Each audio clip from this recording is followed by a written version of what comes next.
Chapter 1820. The weather in Beiyuan is too cold. It's only the end of autumn and the beginning of winter. The capital city of Beiyuan has been covered in snow for 2 months. The snow in Shui City has reached its ankles. Although our soldiers are not afraid of the cold and heat, the weather is bad and it's not suitable to fight. I think, since the aristocrats of Beiyuan have created such good psychological conditions for us, why not use this as a breakthrough? Now Beiyuan is a dam in danger. We only need to find their weakest point and give them a fatal blow. Even if we don't do anything, they will collapse on their own. The first step was to attack conspiracies, then to attack friends, then to attack soldiers, and finally to attack the city. If they could conquer Beiyuan with the least loss of public opinion, why would Jiang Pingji let the soldiers take the risk and send troops? The weather conditions in Beiyuan were too bad. Even if the soldiers of Beiyuan were vulnerable, they had lived here all year round and were far more adaptable to the climate than them. Jiang Pingji was fighting in an away game. Of course, she was at a disadvantage in terms of water and soil. If the soldiers caused a widespread epidemic because of physical discomfort, it would give the enemy a chance to fight back. Not to mention whether the enemy could seize the opportunity, Jiang Pingji should not have made such a fatal mistake. Qiguanrang said, "My lord and I have the same idea, but," Jiang Pingji asked, "But what?" Qiguanrang made a gesture of apology. Before Jiang Pingji arrived, he was too ruthless in dealing with the refugees of Beiyuan. Beiyuan used this to bewitch the people and make them want to fight to the death. Even if the possibility was small, it was Qiguanrang who gave the enemy something to use against him. Jiang Pingji exempted him from apologizing. How can you be blamed for this? You did nothing wrong. If it were me, I wouldn't have done it better than you. Qiguanrang did not kill all the refugees as soon as he arrived. The refugees who committed the crime for the first time were all given dry food and persuaded. If this was considered ruthless, what else could Jiang Pingji say? She said, "Wenjing, why don't you listen to my plan?" Qiguanrang listened attentively and said respectfully, "My lord, please speak." Jiang Pingji tapped her finger on the table. "Last night, I sent someone to ask the people of Beiyuan who fled with Jiqing. Most of them had the impression of war, death, plague, and barrenness about Dongqing and the other 3 countries. They were extremely certain." Ma Xiu was not fooled. He was also one of the few people who believed that the situation in Dongqing was stable, but he was not sure to what extent. Qiguanrang said, "This is exactly what I want to tell you, my lord." In order to prevent the people from escaping through the border, Beiyuan not only strictly guards the border and cruelly kills the people who try to escape, but also sends people to fool the people from time to time and publicize some groundless human tragedies, Jiang Pingji sneered. "For example, I killed a lot of people, exploited and oppressed the people, and made the land barren and full of bones?" Qiguanrang said helplessly, "The words that they spread are much harsher than the Lord's. They also fabricate more false content. Killing people was still considered polite. Cannibalism, eating children, bathing in women's blood to maintain beauty, kidnapping pregnant women to perform a C-section for fun, and having 3,000 beautiful men and 3,000 beautiful women, with no taboo between men and women, engaging in open-air nude debauchery. All in all, it seemed that his lord wanted a copy of everything that King Zhou, who had been slandered like a dog, had done in the investiture of the gods. Not only did she have to copy, but she also had to come up with new ideas, and new ideas had to be innovated. In short, she had to be as slandered as possible.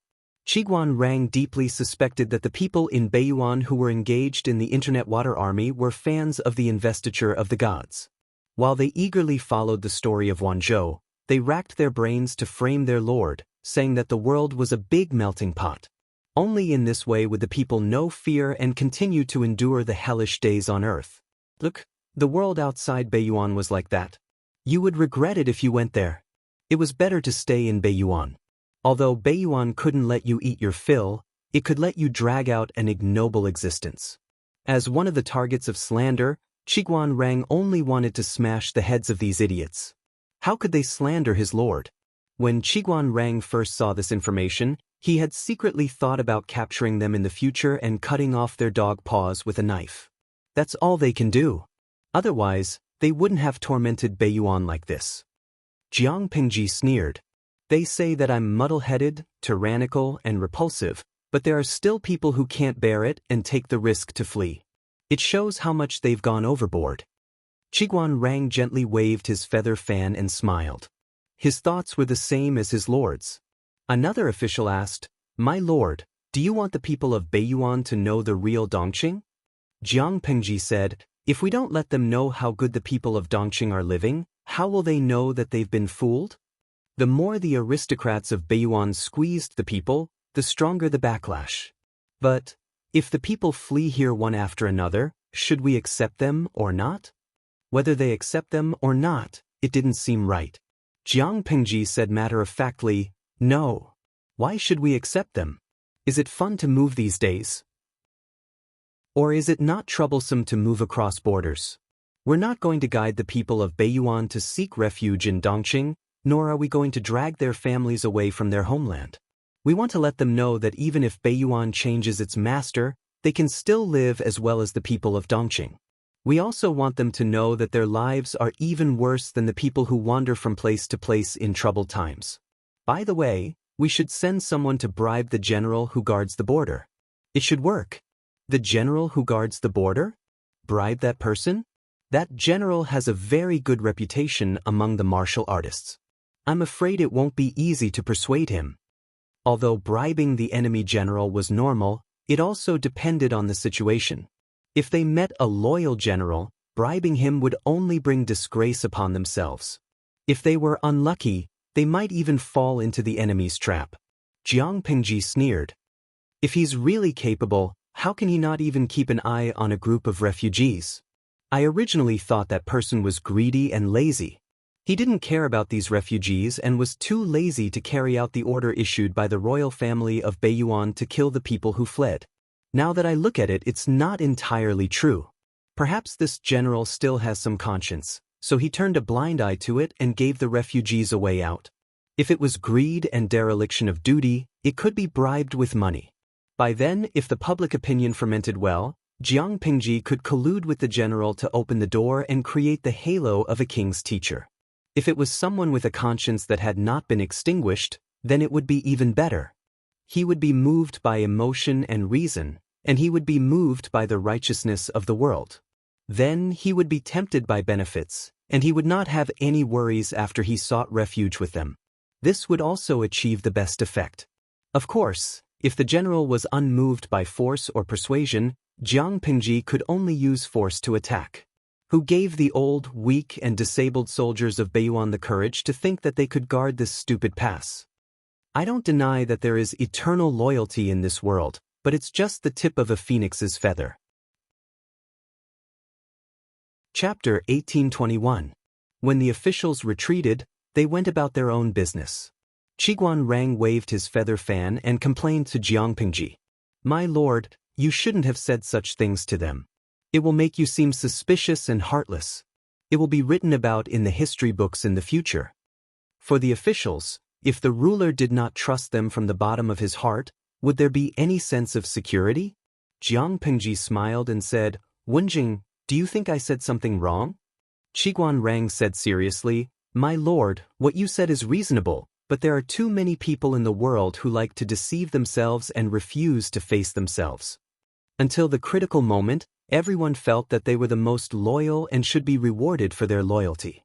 When Qiguan Rang was studying in the early years, he discovered that many so-called famous officials did not have much ability, for example, the court officials of Dongqing in the past, but they used their loyalty to the ruler in exchange for positions that were unworthy of their abilities. They even brainwashed themselves and swore that they were extremely loyal to the ruler. In the end, when Dongqing collapsed, these people were the fastest to change their allegiance. The flags that were raised back then were slapped in the face at that moment, but these people did not feel any pain. That was amazing. What was even more amazing was that his lord snorted at their words and actions. She only stopped short of pointing at their noses and telling them not to do this. How capable you are is how important your job is. Swearing loyalty to her will not even get you a single grain of rice. Then let them read. Will I lose a piece of meat? Regardless of whether he was heartless or hypocritical, he spoke as if she could hear what these people were saying. A person who has the brains to say such ridiculous things, not to mention the people of the future, even if he is in the present, he doesn't have the right to stand in front of me and say such things to me. So, why should I care about how they bark at me? Qiguan Rang was silent for 3 breaths. He suddenly laughed and waved the feather fan in his hand even more cheerfully. What attracted him the most about Jiang Pengji? Not only were their minds connected, but it was also the arrogance and confidence that had not changed since they were young. To Qiguan Rang, it was far more attractive than a drug pin to a drug addict. Wenjing, let's discuss something. Jiang Pengji faintly looked at the fan in his hand and extended 4 fingers, indicating that Qiguan Rang should recognize that he was a man in his 40s. His body was not as strong as when he was young. Could he not hold his precious fan on a snowy day? It was fine to hold the fan, but could he not fan here and there? After so many years, did Qiguan Rang not realize that no one liked to play with him in winter? Qiguan Rang's smile slowly disappeared. In the streaming room, Qiguan Rang, Jiang Pengji. His head could be broken and he would bleed. Jiang Pengji was not. Well, as he said, Jiang Pengji, he would be. Jiang Zhou Jiang with the guard. With it. And Jiang was. Jiang Rang, Jiang. Jiang er Shui. Jiang said of, and said, Jiang of the Jiang, even a Jiang even. Even though, when the garrison general asked, the messenger sent by Jiang Pengji hurriedly explained that it was because the refugees from Beiyuan had caused the people at the border of Dongqing to suffer unspeakably. That was why the current situation was created. He did not have the slightest intention of destroying the friendship between the 2 countries. He just wanted to seek justice for the victims.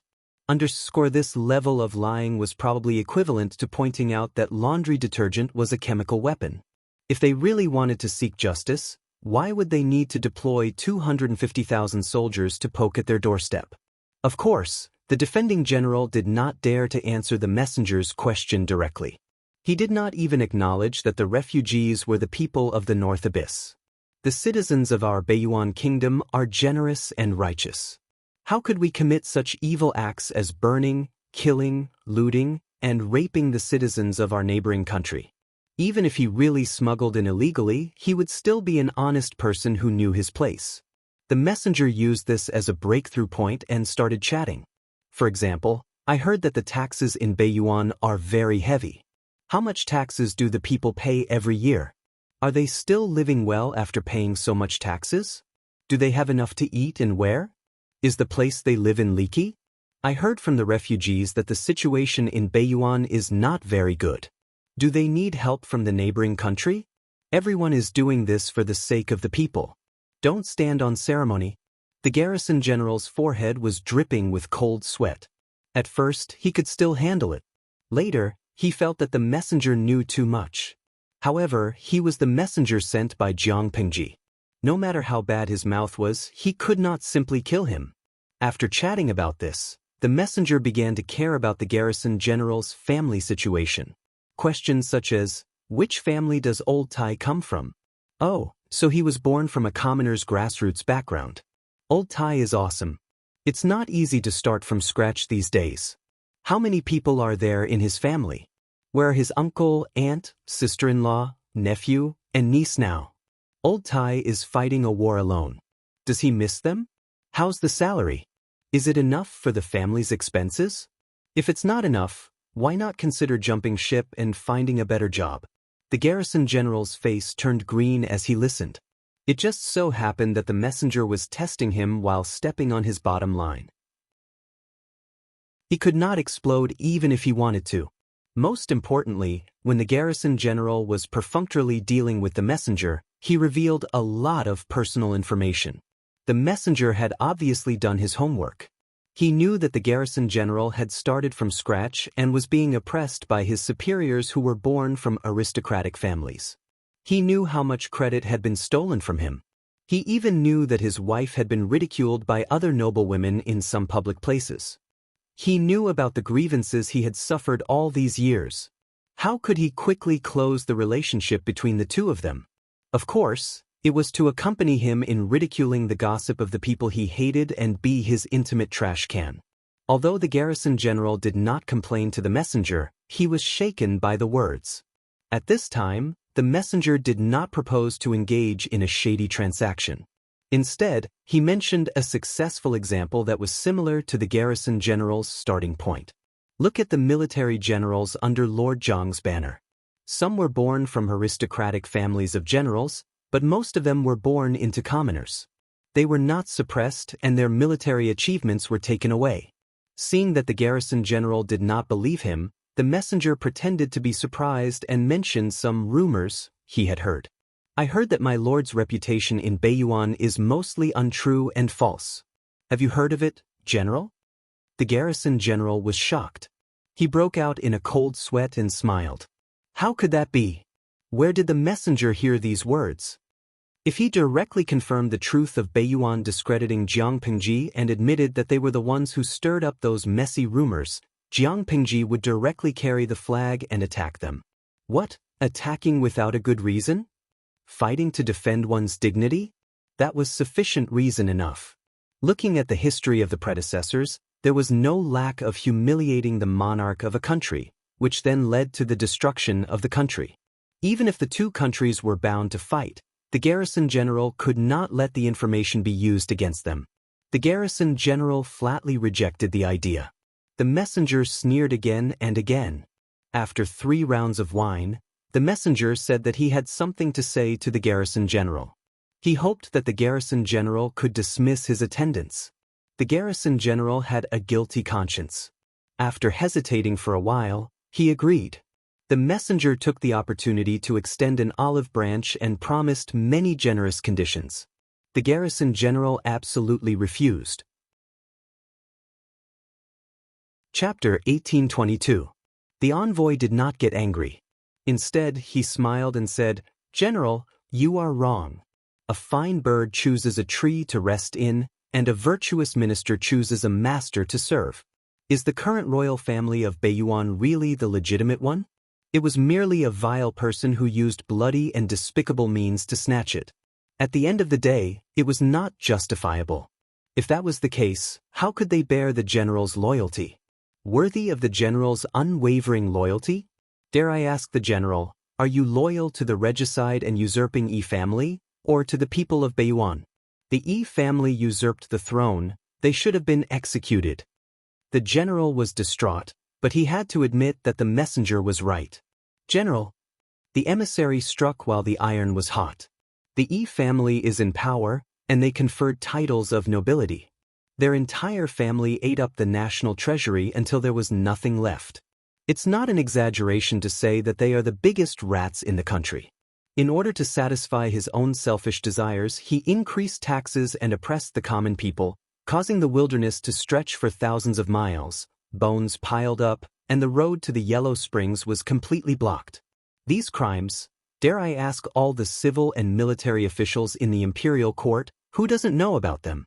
"General, if you can overthrow the tyranny of the Yi clan with the help of my lord's power, you will be avenging the wrongful death of the late lord and upholding justice for the hundreds of millions of people in the North Abyss."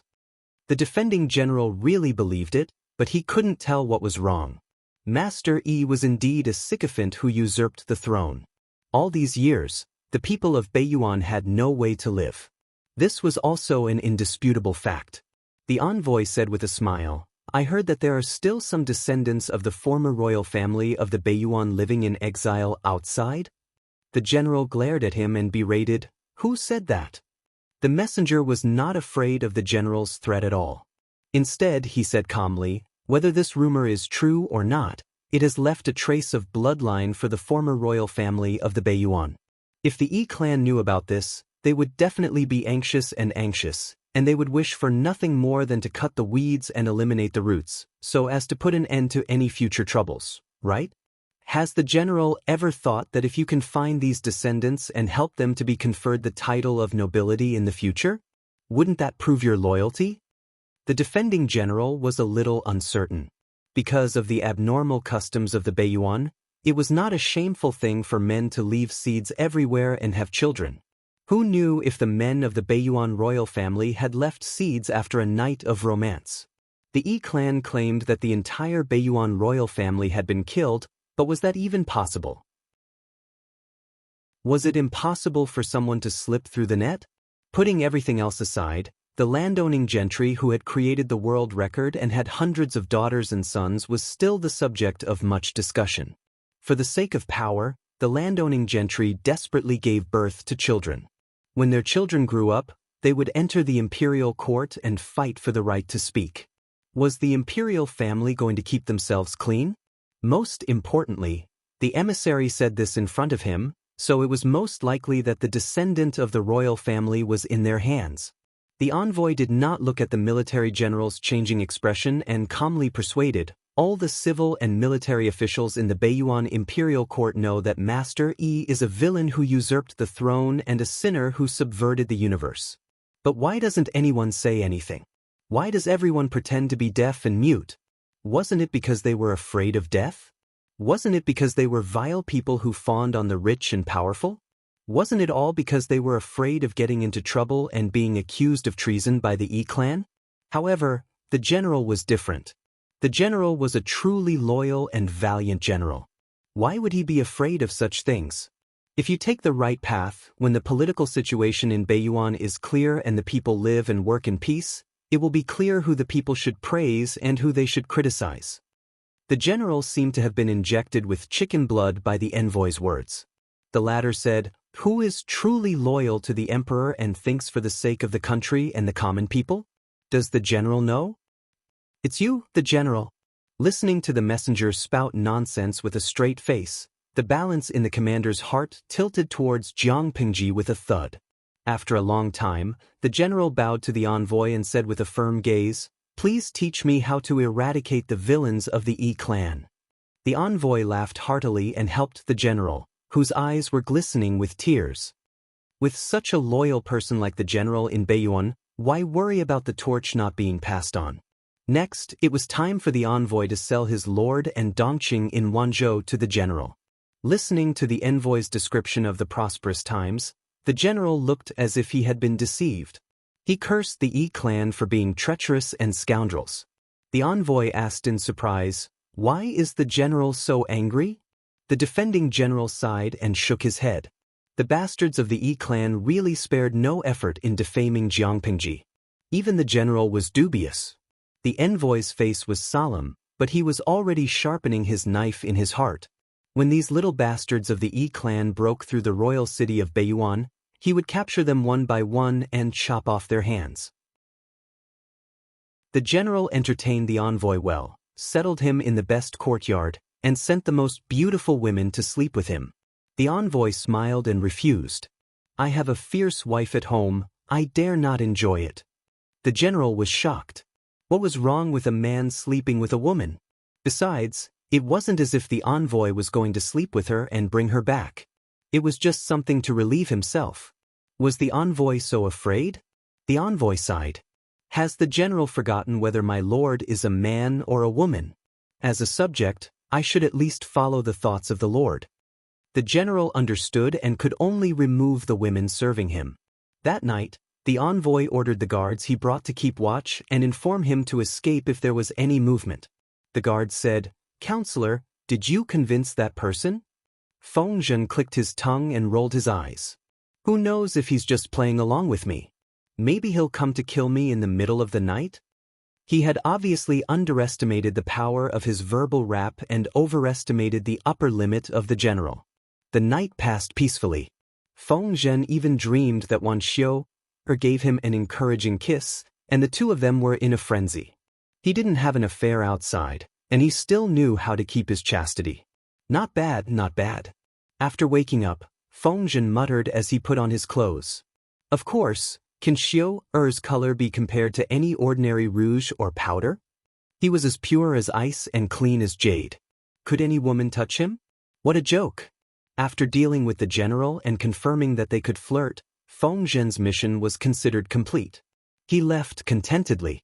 When Jiang Pingji saw Feng Longzi, who was flushed with success, She looked him up and down with a faint smile. Feng Zhen couldn't help but shiver. His hairs were standing on end from his lord's stare. "Does my lord feel that something is wrong?" Jiang Pingji smiled. "No, everything is right." Feng Zhen couldn't help but mutter to himself. If there was nothing wrong, why was she staring at him like that? Qiguan Reng asked, "Is that general reliable?" Feng Zhen said, "Whether he's reliable or not, it's fine as long as he's useful. If he only relies on his brain, he won't have much success in the future." Boorish people deserve to be tricked into his trap. Feng Zhen was probably a scumbag. Yesterday, he was still sweet-talking the general. His mouth seemed to be smeared with honey. He had just settled the general, and now he was pulling up his pants and ignoring him. Would the general be heartbroken if he knew? Sob, sob, sob. Confucius once said, "I'd rather believe in ghosts in the world than believe in a strategist's lousy mouth." The reason the general was tricked was probably because he was too uneducated. Smiley face, angle, After a few days, Feng Zhen and the general secretly communicated and put the prepared public opinion proposal on the market. With the general's help to add fuel to the fire, the effect was really great. Chapter 1823. Night, porridge. Compared to the turbulence at the front line, the days at the rear defense line were much more leisurely. The two princes were also thriving like bamboo shoots after the rain. For example, the eldest prince was more proficient in speaking and had a tendency to be a chatterbox, while the second prince was still a man of few words and was as steady as Mount Tai. Scare him early. The eldest prince had ideas since he was young, especially after realizing that his status was extraordinary. He did things more and more like a model. The second prince lazily raised his eyelids and turned around to face the eldest prince. She didn't want to mess around with the Jiang family's little brat. This brat was obsessed with appearances, but she wasn't, and she had no interest in Wei Si. Ni. The eldest prince pushed his sister's shoulder and shouted coquettishly, "Ni, go scare him early." The second prince was speechless. Speaking of which, why did a 1-year-old child know how to act cute? Didn't she know that it was against the rules? The female official on the side smiled and echoed, "The eldest prince likes Mr. Wei very much." The eldest prince grinned, revealing a few small white teeth, and said, "Scare him very well." As someone obsessed with appearances, the eldest prince had never hidden this from a young age. Her closest maids and servants were all good-looking. The female official said, "Mr. Wei will come to teach in an hour. Your Highness, you will see him in a little while." The eldest prince didn't quite understand the meaning of the whole sentence, but she could understand the second half, so she obediently sat and waited. The female official saw that the two princes were so cooperative that she wanted to get married and have children. Smiley face. Angle. The colleague heard her thoughts and couldn't help but roll his eyes to discourage her. How can an ordinary child compare to the two princes? What is their background, and what is our prince's background? How can it be the same? The colleague said, "What is an ordinary 1-year-old child like? It's already good enough that they can call out their parents. How can they express themselves like a 2-year-old child like the eldest prince? Most of them are still drinking milk at 5 or 6 years old, but the two princes are extraordinary since they were in their mother's womb. Think about it, has anyone ever worried about His Highness since he was born? As expected of the reincarnation of Ziwei Star, he was born extraordinary. Her Highness Lien had been intelligent for a long time, while Her Highness Yen had been too lazy to discern her aptitude, but it wasn't too bad. Giving birth to a child was not easy, but to give birth to a child with the same aptitude as the two princes was as difficult as ascending to the heavens. Her colleague's words successfully dispelled the female official's thoughts. When Wei Si came to teach on time, the eldest prince ran towards him like a cannonball and hugged his thigh tightly. "Wow, I want a hug." Wei Si hurriedly bent down to steady her so that she wouldn't fall. Then he bowed respectfully, "Your subject Wei Si greets your First Highness." While Wei Si was bowing, the first prince grinned and leaned forward to plant a wet kiss on his cheek. "If you want to scare me, give me a hug."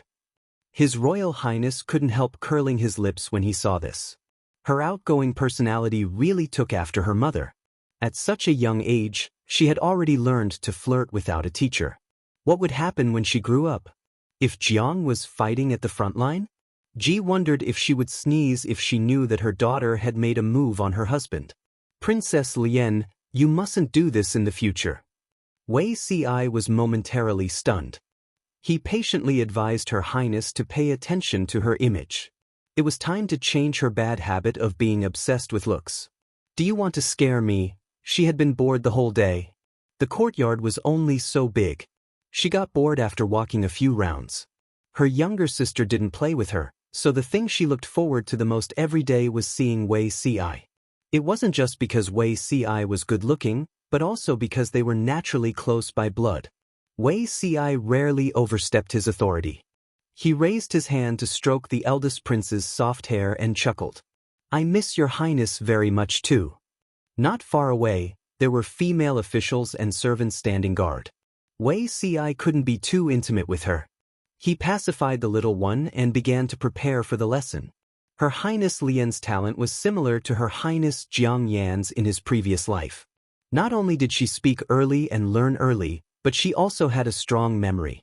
Wei Si had experienced it once, so when he taught the twins, his teaching speed wasn't slow. They didn't need to understand the meaning of these books now. They only needed to memorize them. When they were older, it would be much easier to formally enlighten them. As usual, the eldest prince didn't last until the end. When Wei Si finished, she was so sleepy that she curled up into a ball. Her saliva wet the mat. He carried the two children back to the room and asked the female official what she had done and said today. In the end, Wei Si also asked, did anyone come to see the two princes today? The female official was quite puzzled.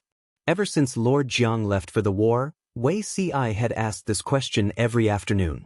Who would look for the two princes when Lord Jiang wasn't around?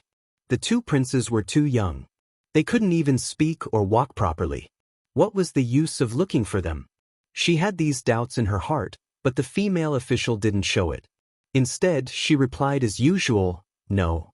Today, driven by curiosity, she asked another question. Is Mr. Wei worried about the two princes' safety? Wei Si smiled and said, the two princes' sleeping quarters are tightly guarded. Who could sneak past the guards and hurt the princes? It's just that the two princes are still young. They need to be more thorough in all aspects and can't slack off. Therefore, I have no other intention in asking this question. The female official's doubts disappeared. The two thought that they had spoken very softly, but they didn't know that the second prince in the room heard every word. As expected, Wei Si wasn't completely clueless. It was just that some things couldn't be avoided with strict precautions. Even if he tightly guarded the sleeping quarters, it would still be easy for the bad guy to come in and take away the two babies. The bad guy's purpose was not just to deal with the two babies. After Wei Si left, he met Su Ke. Su Ke had been busier recently. With the war in Beiyuan and Xichang, he had to worry about the logistics and food supplies. He had lost 2 sizes at a speed visible to the naked eye. Although there were others to share the work, Su Ke was the head butler of the Ji family. He knew the situation of the food supplies very well. Some important things had to be done by him. Outsiders would only add to the trouble if they tried to help. In this way, he had lost weight.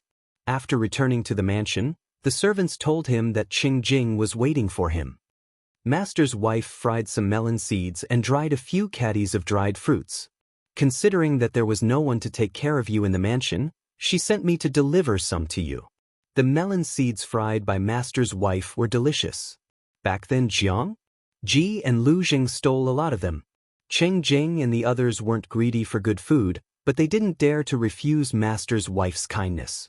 No matter how small the snacks were, they were still her kind intentions. They didn't dare to refuse the elders' gifts. Qing Jing was a man of meticulous observation. Seeing that Wei Si's eyebrows were a little worried, he asked casually. Wei Si hesitated for a moment. Yumo, if you are loyal to someone but that person doesn't give you a chance to make a name for yourself, will you blame him? Qing Jing chewed the melon seeds and guessed correctly. Chapter 1824. Wei Si was stunned when he heard the two words Suku from Qing Jing's mouth. His expression was one of astonishment. Senior brother, why? Wei Si rarely used the form of address he used when he was younger. Qing Jing was older than Wei Si and had taken good care of him when he was studying. Wei Si used to call him senior brother. However, as they grew up, the close relationship between fellow disciples turned into a friendship between gentlemen, and they began to address each other by their proper names. Qing Jing asked Wei Si in return, "You think it's hard to guess? Or, do you want to know why I guessed that the person you mentioned was Suku?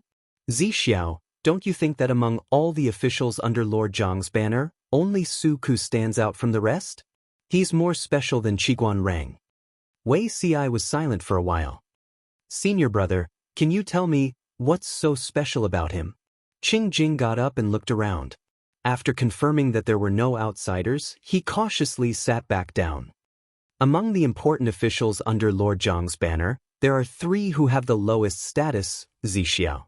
I'm not looking down on their backgrounds, but this is an undeniable fact. Yang Si, Qiguanrang, and Suku. Among the 3 of them, Yang Si can be considered the master's adopted son. His studies and enlightenment were all taken care of by the master, but it is an indisputable fact that his mother came from a prostitute's family. Not to mention Qiguanrang, he was born from a girl at the border of Dongqing forced by the horse bandits of the northern borderline. He was of mixed blood and was not recognized by the 2 tribes. His birth was equally disgraceful and had been criticized for many years. What Qing Jing said was the truth. It was also what Yang Si and Qiguanrang hated the most when people mentioned it. The third person, Suku. Qing Jing paused at the mention of Suku. Compared to Yang Si and Qiguanrang, Suku's presence was almost non-existent.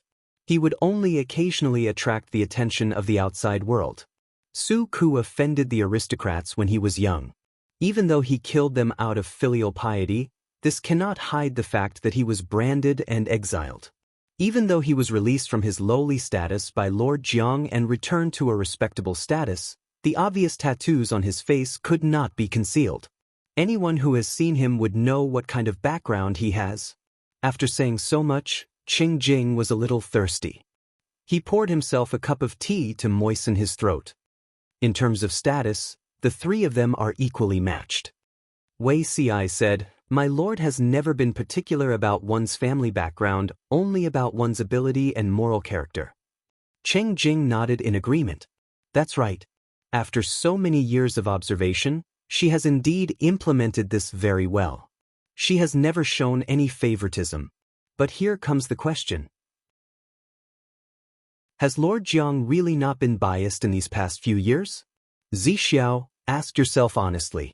If this question was asked to you, you wouldn't be able to answer it either, right? Had Lord Jiang ever shown favoritism? To Suku, she's probably the most biased person. Wei Si's face turned cold after hearing this. He pursed his lips and did not answer. Qing Jing said, "Suku, Qiguanrang, and Yang Si." Other than Yang Si, the other 2 were acquainted with Lord Jiang when he was young. There was no need to mention Suku. Not only was he the first person to meet Jiang Jun, he was also Jiang Jun's study attendant when he was young, a steward who had been entrusted with heavy responsibilities. If Lord Jiang was just an ordinary nobleman, Suku wouldn't have mistreated him if he had been her housekeeper and accountant. But Lord Jiang is not an ordinary aristocratic son. She has walked from humble beginnings to where she is today. She is only 1 step away from ascending the throne, and she will become the future emperor of the world. All these years, Qing Jing had been observing the world from the perspective of a bystander.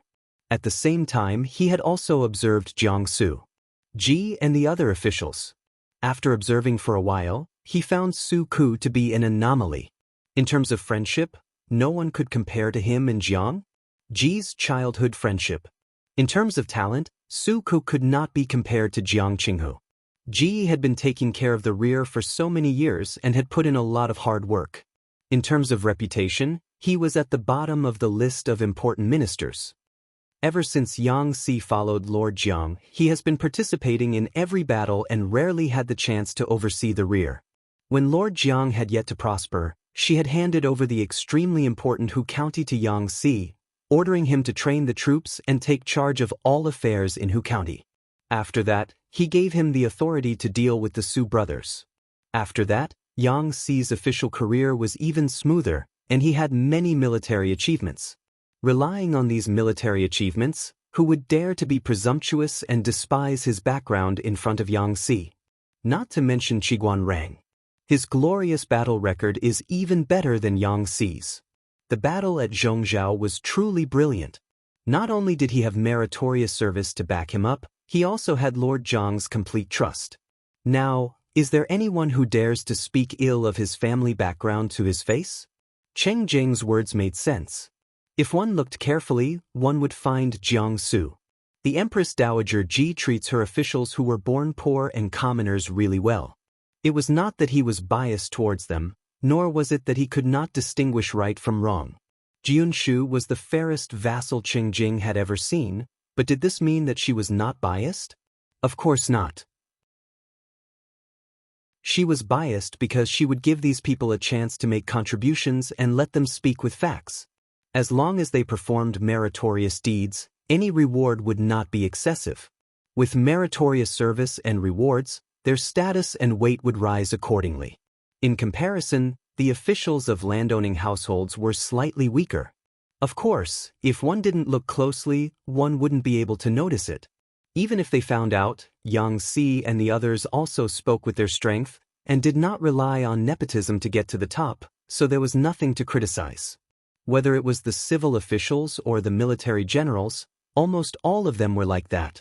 Among the generals, Li, Fu Wang, Yan Yan, Jiang Nongqin, Meng Hun. These people did not come from noble families, but they had many opportunities to lead troops and lead battles. They were strong themselves, so it was not difficult for them to accumulate military merits. Of course, this also had to do with Jiang Su. It was because there were too few generals in Ji Ye's tent. Even if he absorbed Yang Tao's former subordinates in the later stages of the game, there weren't many battles left. He still couldn't surpass these few in terms of reputation. Everyone was like that except for Su Ku. It would be hard for Qing Jing not to notice him since he was so conspicuous. Su Ku and Mr. Jiang have known each other since they were young. Not only do they have a master-servant relationship, but they also share a youthful friendship. Logically speaking, Su Ku should have won the emperor's favor the most. Cheng Jing deliberately used the word emperor's favor. It was a fact that Ji would ascend to the top in the future.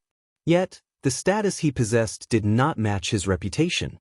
It could be said that he had lost the emperor's favor and trust, but Mr. Jiang had handed over all the matters of the rear to him, almost betting his life on it. Who would dare to say that this was not trust? But to say that she trusted Su Ku, that was not entirely true. No matter how good Su Ku was at internal affairs, he was not only good at managing internal affairs, but he knew nothing about military affairs. He seemed to have never touched military power even once. If one were to say that he was good at it, Wei Ci was also good at internal affairs, but he followed the army year after year, running to this battlefield or that battlefield. While he controlled military power, it did not hinder him from managing government affairs. It was almost like he was doing both at the same time. As for Su Ku. Chapter 1825. Cheng Jing was sometimes confused. He didn't know what Jiang Pingji was thinking. Su Ku didn't lack status or merit. He only lacked a reputation that could intimidate others. Just like what Wei Ci asked earlier, Su Ku had always been loyal to Jiang Pingji, but she didn't let him go to the front line to make a name for himself. Would he be resentful? If it were Cheng Jing, he would be resentful. However, I don't think Su Ku resents this. So, the relationship between Jiang Pingji and Su Ku was very mysterious. As an outsider, Cheng Jing couldn't comment. Wei Ci hesitated and couldn't help but whisper. I think that with Su Ku's temperament, he won't be content with the rear. Even if he doesn't resent me, he should be dissatisfied. This is human nature. The experience in his previous life also proved this point. Su Ku was determined to repay his former lord for her kindness. No matter how well Her Majesty treated him later, Su Ku still secretly plotted a rebellion. He trapped Her Majesty in the steep mountains and forced her into a desperate situation. Even when the generals reacted and went to rescue her, they all thought that Her Majesty was dead because Suke had been lurking for too long. Of course, the ending was that Her Majesty killed all the troops in ambush and sat silently on a mountain of corpses and a sea of blood. She killed Suku with her own hands and chopped off his head. Why did Suku not forget his former lord and even give up a bright future? It was because his former lord appeared and trained him vigorously. She even gave Suku an important task that allowed him to walk out of the abyss. Suku valued his reputation very much. This point hadn't changed in his previous life.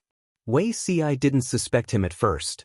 After all, Suku had been taking care of the rear all these years and worked hard for his lord. Who would suspect him?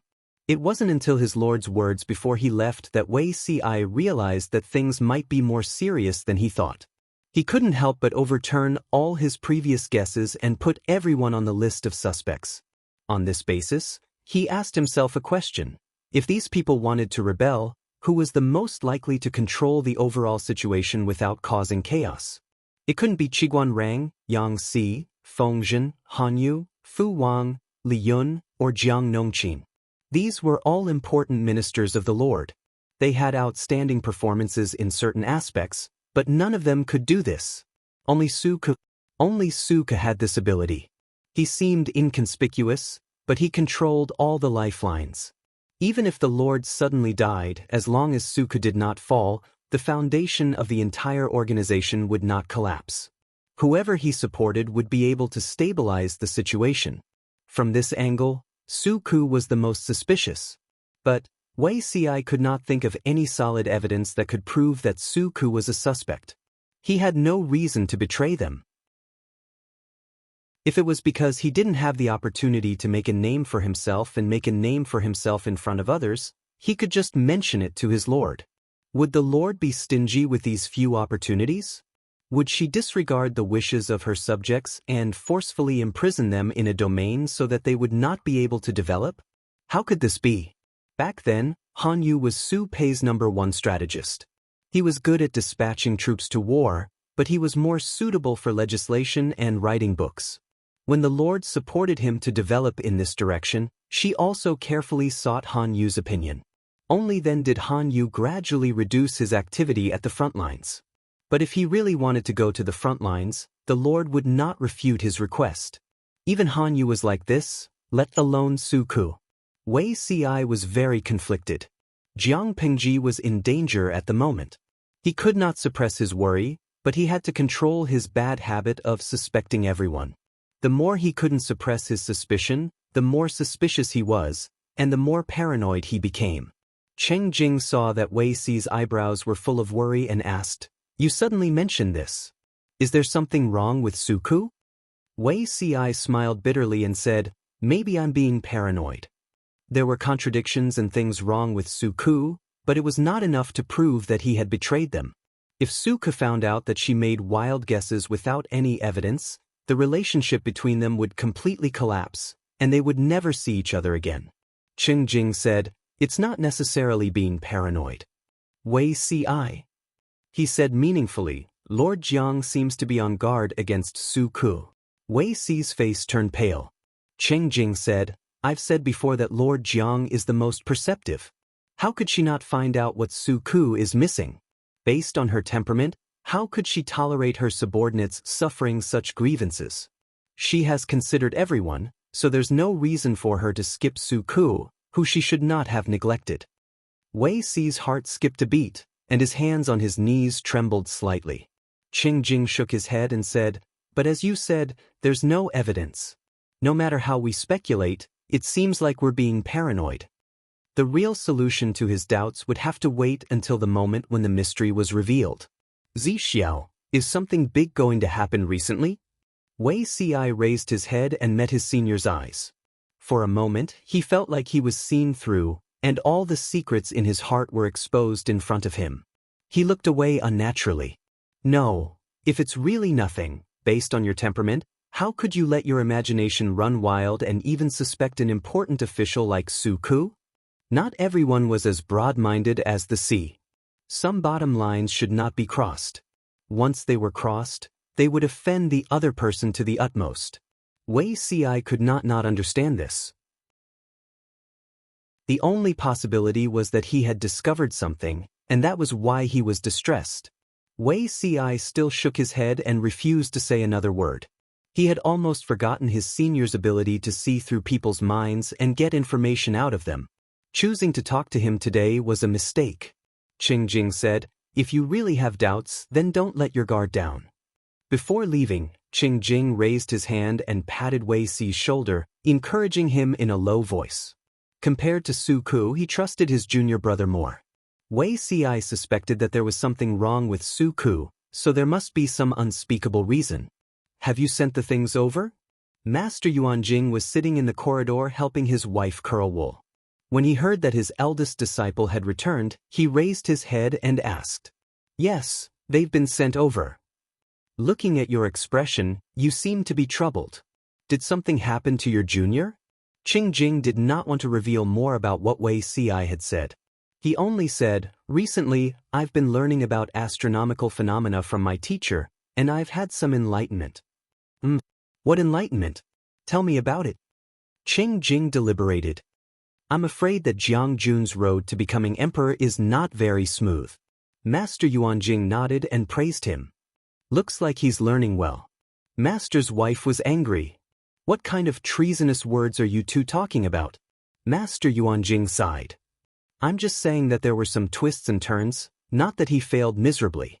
"How can this be considered treasonous?" Master's wife snorted and snatched the ball of wool from him. She got up and went to the kitchen to see how the meal was being prepared, leaving them some space.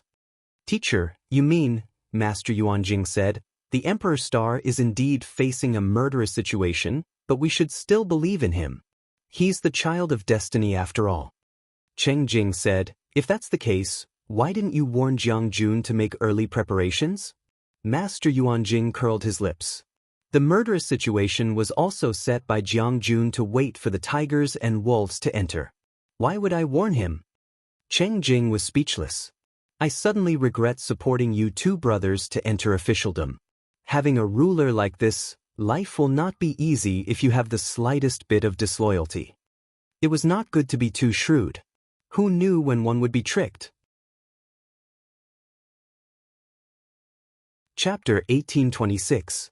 Qing Jing smiled and said, "Our juniors are all proud and arrogant.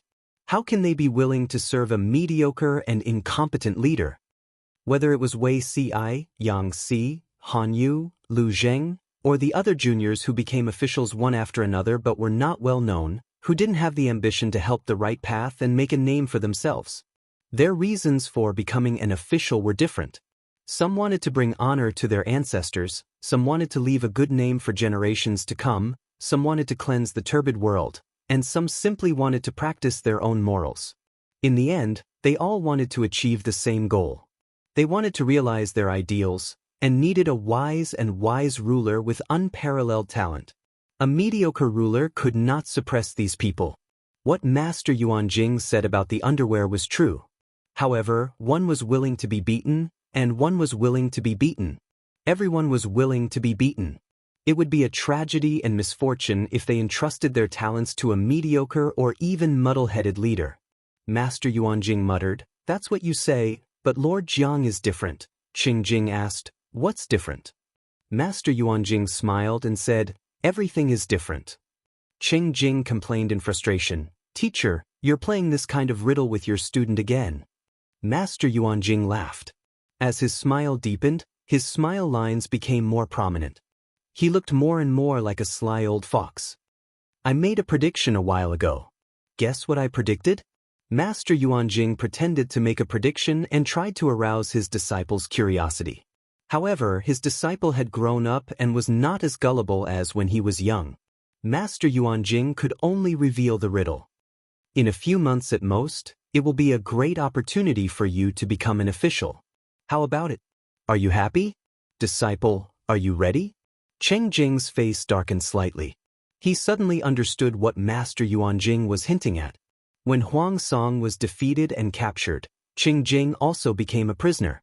Jiang Pingji and Wei Ci both wanted Qing Jing to become an official, but Qing Jing said that he wanted to wait for Jiang Pingji to prove that she was a legitimate genius. Master Yuanjing said so. Did it mean that the world was only united for a few months? He asked, is there really no change in Lord Zhang's ascension? Master Yuanjing said, the Emperor's star is attacked from both sides. The heavens are in chaos, and changes can happen at any time. However, Lady Jiang has come from a humble background to where she is today. Why don't we believe that she can win all the way? Those with perseverance will be able to achieve great things that ordinary people can't. Cheng Jing wanted to say something but stopped. Master Yuanjing smiled and stroked his beard. We are fortunate enough to be born in this era. It is truly a blessing to be able to witness her opening a new chapter in history as a witness. Cheng Jing looked at the smiling teacher and finally understood what the other party meant. Just watch the show and don't say anything. For some reason, Cheng Jing felt deep sympathy and worry for Jiang Pingji. Teacher, aren't you worried that if she loses, the world will really change? Master Yuanjing looked at the night sky and sneered. Life is short. I am an old man now. How many years do I have left to live? Even if the heavens really change, so what? When this master takes his last breath and is buried in the yellow earth, how can the dead care about the living? Cheng Jing, understood, smiley face, angle, underscore what he said sounded quite reasonable, but his disciple still had many years to live. They couldn't be at ease. He shouldn't have come to look for his master that day. If he hadn't looked for his master, he wouldn't have been ordered by his master's wife to deliver dried melon seeds to Wei Ci. If he hadn't delivered dried melon seeds, he wouldn't have been caught by Wei Ci to complain and hear such shocking news. If he hadn't heard such shocking news, he wouldn't have come back to chat with his master. If he hadn't chatted with his master, he wouldn't have felt uneasy. Epsilon equals? Omega asterisk, psi. Master Yuanjing also sighed like his students and said with emotion, let's just watch the deities fight. Maybe one day when they woke up, the deities would have finished fighting. Master Yuanjing knew some inside information, but it was limited to some. Other than being a spectator, he could do nothing else. In this regard, his attitude was the same as Lu Shi's. Even the words they spoke were the same. Cheng Jing, the ignorant and the knowledgeable were the happiest. The former didn't know anything and naturally didn't need to worry. The latter knew everything and didn't need to worry. The most pitiful was the one who didn't know anything. For example, he felt as if there were feathers tickling his heart. However, Master Yuanjing wasn't willing to reveal more.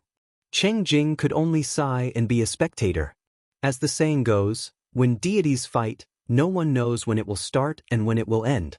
Underscore smiley face, angle, underscore then the question was, what was the point of letting him spy on the inside information? Other than pointless worry, was there any other practical use? The only use was probably to delay half a chapter so that the author with terminal laziness could laze around for another day. Nene? Half a month later, the great princess Jiang Lian walked more steadily. Not only could she jog 2 or 3 steps without falling, but she could also jump twice on the spot. That day, she was covered in dust from rolling outside.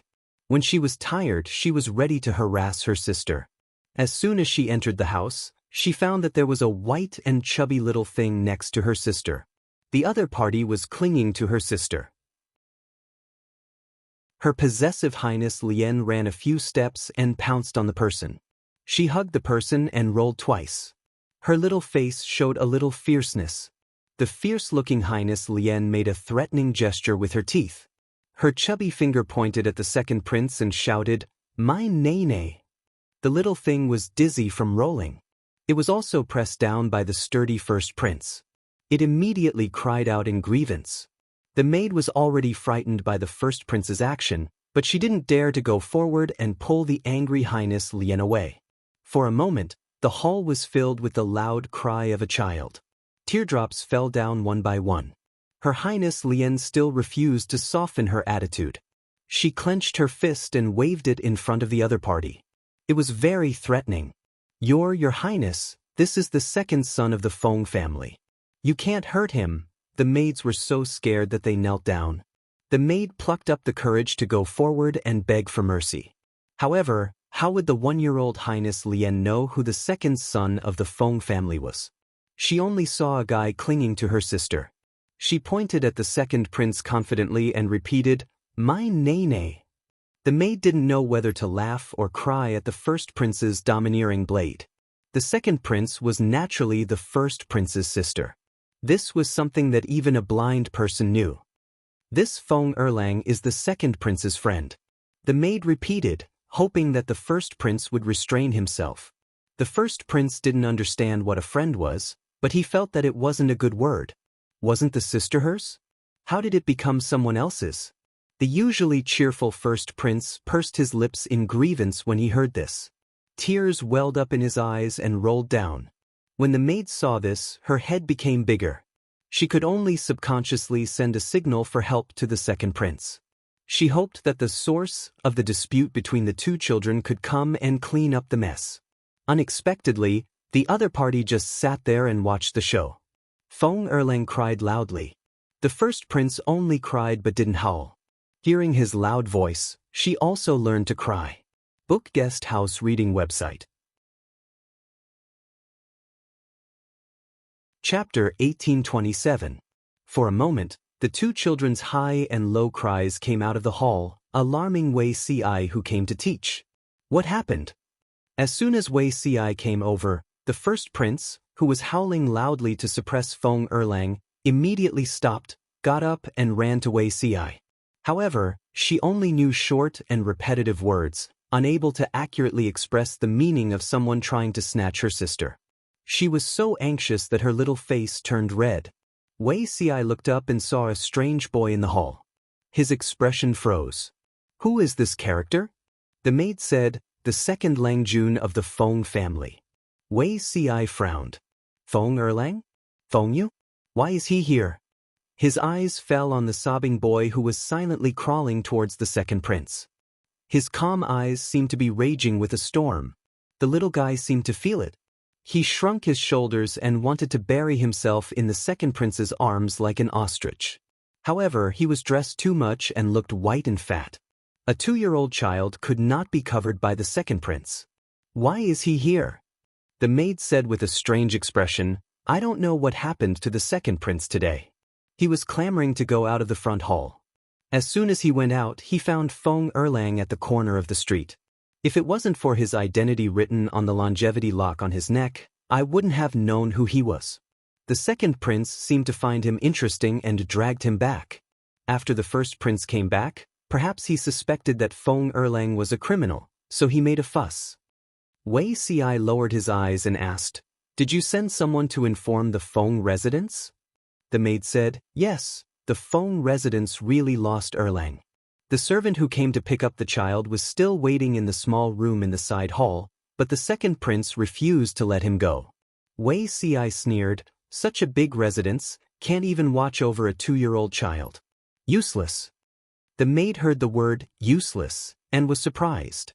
She would not be surprised if this word came from anyone's mouth, except Wei Ci. Wei Ci was famous for his good temper, and he was even more famous for being a gentleman. When would he say this? The second prince seemed to feel something and pointed to Feng Erlang, "Mine." The first prince was even more upset. The tears that he had just stopped fell again. The second prince came over and patted her head, comforting her, "You are also mine." The first prince's tears were like a faucet that stopped. She hugged the second prince and bared her teeth at Feng Erlang, who was curled up in a ball. She raised her chin slightly, as if showing off. "Look, this is her younger sister." Wei Ci's head hurt when he saw this, and the veins on his forehead bulged.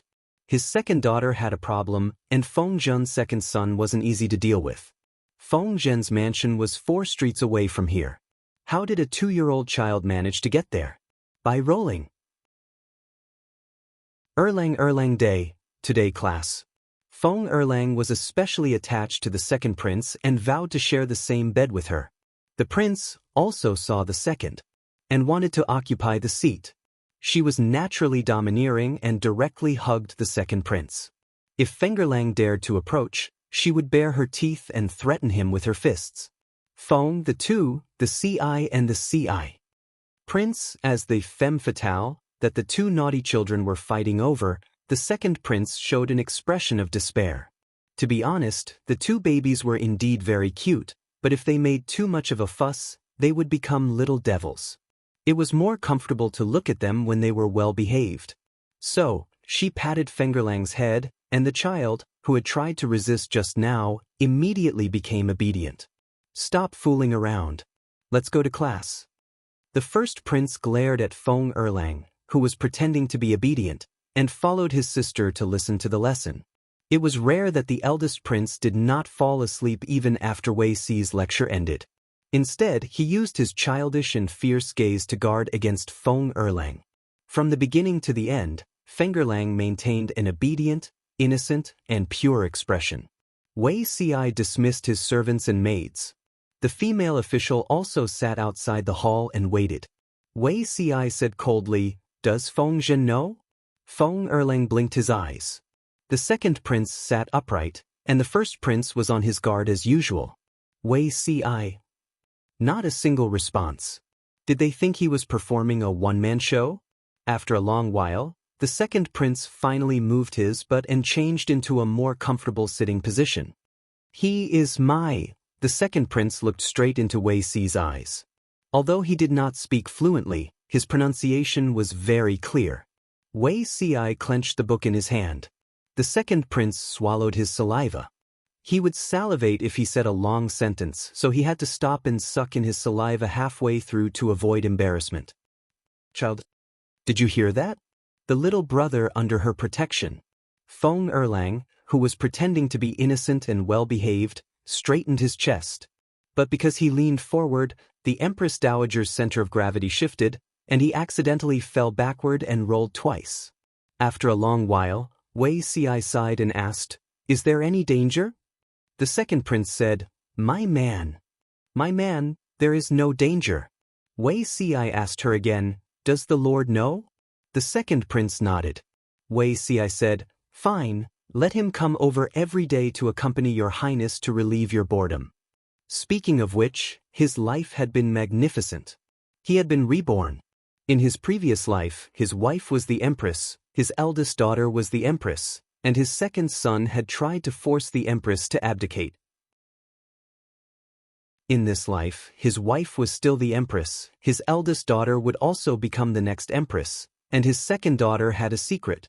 The Yanyu couple was also not the original. Hearing the second prince's affirmative answer, Wei Si's first reaction was actually to rejoice. Feng Yu changed his core, and his eldest daughter from his previous life did not have to be cuckolded under smiley face, angle, congratulations. The Yanyu couple was also stable, and the stock price rose delightfully. What the hell? Although he knew that the current Jiang Yan was not his daughter, after all, she had his blood. Even if she was not one, she was still half. He had not been guarding his half-daughter for long, and Feng Yu, the official wife, was haunting him. Don't think that you are not Feng Yu just because you changed your core. Sir? The second prince saw that Wei Si's expression was not very good, and could not help but ask with concern. If anything happened to Wei Si, Jiang Pengji would come back and chop her into pieces. Just a little heart. He just remembered the psychological trauma that Feng Yu brought to him in his previous life. Wei Si waved his hand, and Feng Erlang felt a chill down his spine. He was so scared that he shrank his shoulders, and could not help but want to hide behind the second prince. The second prince said, "He is very cute." Wei Si was speechless. He could not tell, but he felt that he looked disgusting. The second prince patted Feng Erlang's head and gave him a look. Feng Erlang could only walk to Wei Si's side, shrunk his head, and did not speak. "He wants to stay with you for a while. They were going to start a team battle, and he had to protect us. Otherwise, if the enemy took the first blood of us, our main damage output would collapse smiley face. Angle Wei Si was puzzled, and he lowered his head to meet Feng Erlang's eyes. Feng Erlang was very timid, but he still bravely nodded. "What's going on?" Wei Si asked. The second prince touched the first prince's head. The soft hair felt so good. "It's about to start."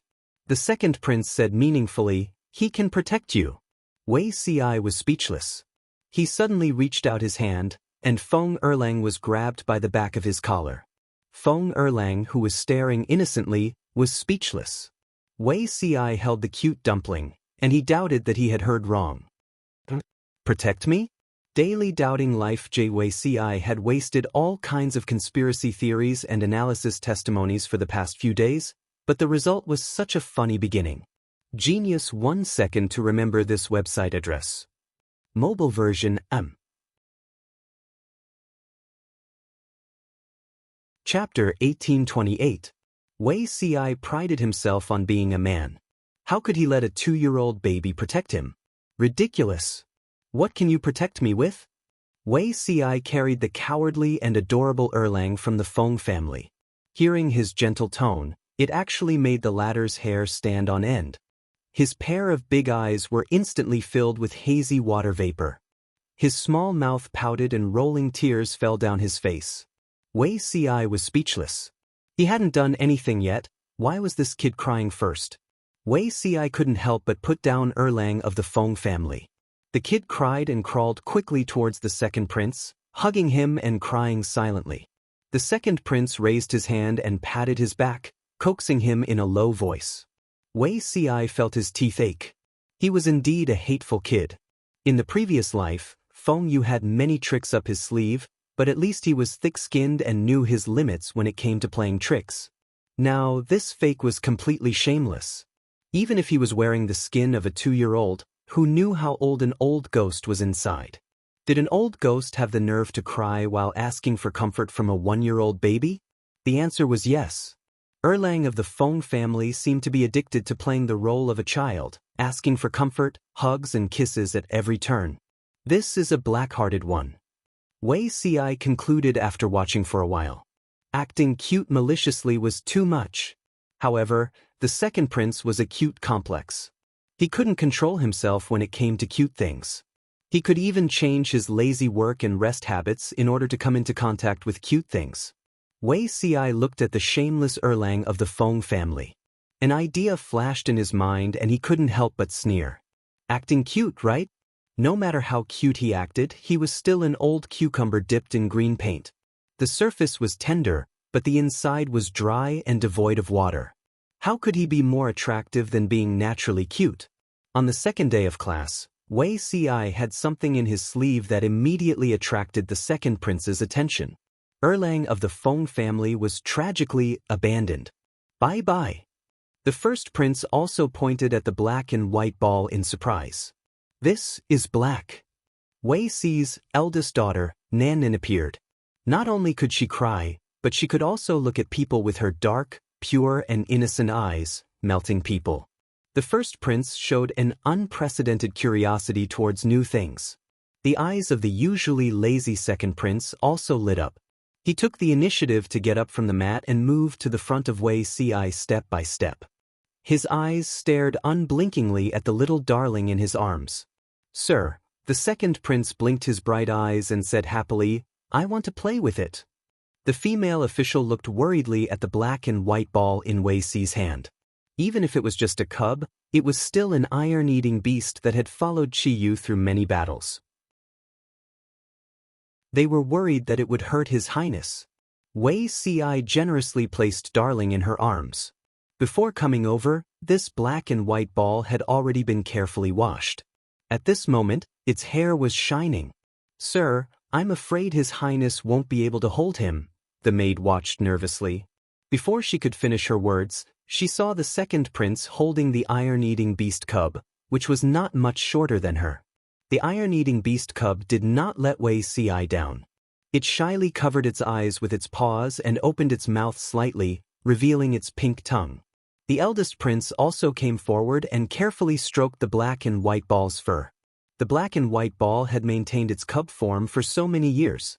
Its fur was not as rough as that of an adult, but very soft instead. Yuan looks good. The iron-eating beast cub was indeed round, so the eldest prince called it Yuan. The cub was also very happy and responded with a whimper. Wei Ci smiled and stroked the two princes' hair bun. He gently advised, it's time for class. After class, the two princes can play with it. The eldest prince thought it was good, but the second prince insisted on holding the cub to class. Darling was good-natured and let her pinch and rub it. Erlang of the Feng family, who had fallen out of favor, was speechless. Wei Ci smiled but did not say anything.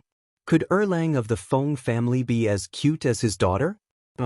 In his lord's words, his daughter's cub was super invincible and cute. A human cub still wanted to compete with the national treasure in terms of cuteness. She really had no idea. Erlang of the Feng family would cry and whimper, but could his whimpers be as cute as Darling's daughter? Today's class was exceptionally comfortable. The two princes still had a longing expression on their faces after class. Sir, the second prince hugged Darling tightly and gave Wei Ci a cute look with her eyes, trying to soften Wei Ci's heart and let Darling stay with her. However, Wei Ci was still rational and rejected her proposal. It was true that Darling was very obedient and did not hurt people, but she was indeed not suitable to be with the two princes for a long time, especially when Wei Ci was not around. She could not play alone. He was not afraid of anything else. He was only afraid that the two princes and Darling would be used and cause irreparable regret. Therefore, the stone-hearted Wei Ci hardened his heart and put Darling into his arms. Then he took Erlang of the Feng family away by the collar. On the way, Erlang of the Feng family's expression was solemn, while Wei Ci's expression was joyful. "You are so childish." Sitting in the carriage, the 2-year-old Erlang of the Feng family criticized Wei Ci with a straight face. He looked fiercely at the panda in Wei Ci's arms. This human's operation was also very coquettish. He actually wanted to use the panda cub to divide his affection. How childish! Wei Ci was resting with his eyes closed. When he heard Erlang of the Feng family's childish criticism, he sneered. The old man inside has the cheek to criticize me for being childish? Erlang of the Feng family was not childish when he put on a child's skin and acted cute and spoiled to his second prince? But you are even more childish. Erlang of the Feng family and Wei Ci were considered familiar, but it was one-sided.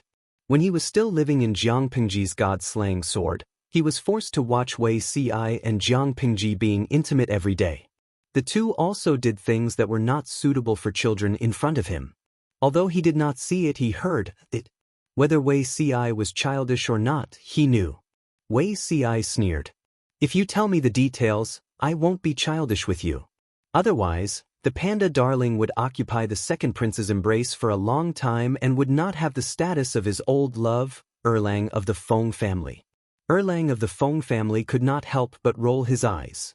He had seen people who liked to court death, but he had never seen someone who was in a hurry to court death. "What's the hurry?" Erlang of the Feng family revealed a meaningful smile.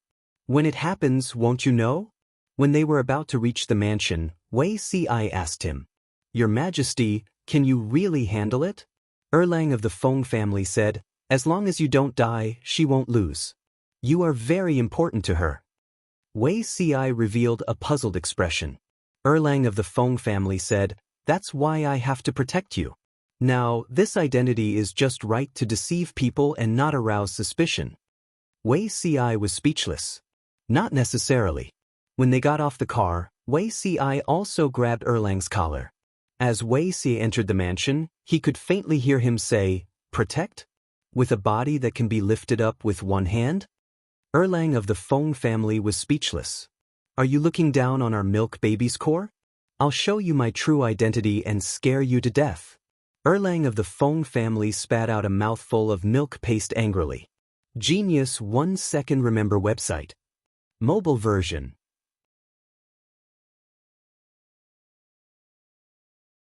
Chapter 1829. Just as Erlang of the Feng family was trying his best to compete with Panda Darling for favor, the situation in Beiyuan became clearer. Feng Zhen persuaded the general of Beiyuan with his verbal rap. The two forces were at loggerheads on the surface, but in fact they were in cahoots. After a period of brewing, the public opinion that had been put into place had indeed reached the maximum limit of eruption. Under Feng Zhen's instructions, the general of Beiyuan sent his confidants to pretend to be ordinary people to spread the news and further promote public opinion. Public opinion spread from the military to the people, and from the people to the military, causing chaos in both circles. The general of Beiyuan watched everything uneasily, but at the same time, he felt a hidden ambition. Everything went exactly as Messenger Feng Zhen had said, without a single mistake. But he was still worried that a long delay would bring trouble. From time to time, he would ask Feng Zhen when to take action. Feng Zhen's patient guidance finally put the general's heart at ease. One day, the general who usually didn't get along with him suddenly came to drink with him. His words sounded like he was testing him. The general suddenly remembered Messenger Feng Zhen's guidance, and his dizzy mind cleared up a little. He followed Feng Zhen's instructions step by step to get information from the general. Sure enough, he got the truth out of him. The general said, "I'm not satisfied with your words, but I know what you've done these days. You've also seen the situation today. The Yi family is cruel and tyrannical. It doesn't matter what we do, but we can't watch the people become like this." The general sneered in his heart. The general's political stance was not on the same page as his. He usually liked to play up to the rich and bully the people. Such a terrible person actually dared to use the banner of "for the good of the people." He was really shameless. "Oh, what will you do?" the general said in a low voice. "General, have you contacted the other side?" The general knew which side, the other side, was. The general would find clues, and the general had deliberately leaked the news. However, the general still had to pretend to be deaf and dumb to test if the general was serious about rebelling. The general laughed. "General, don't be afraid. I feel the same as you.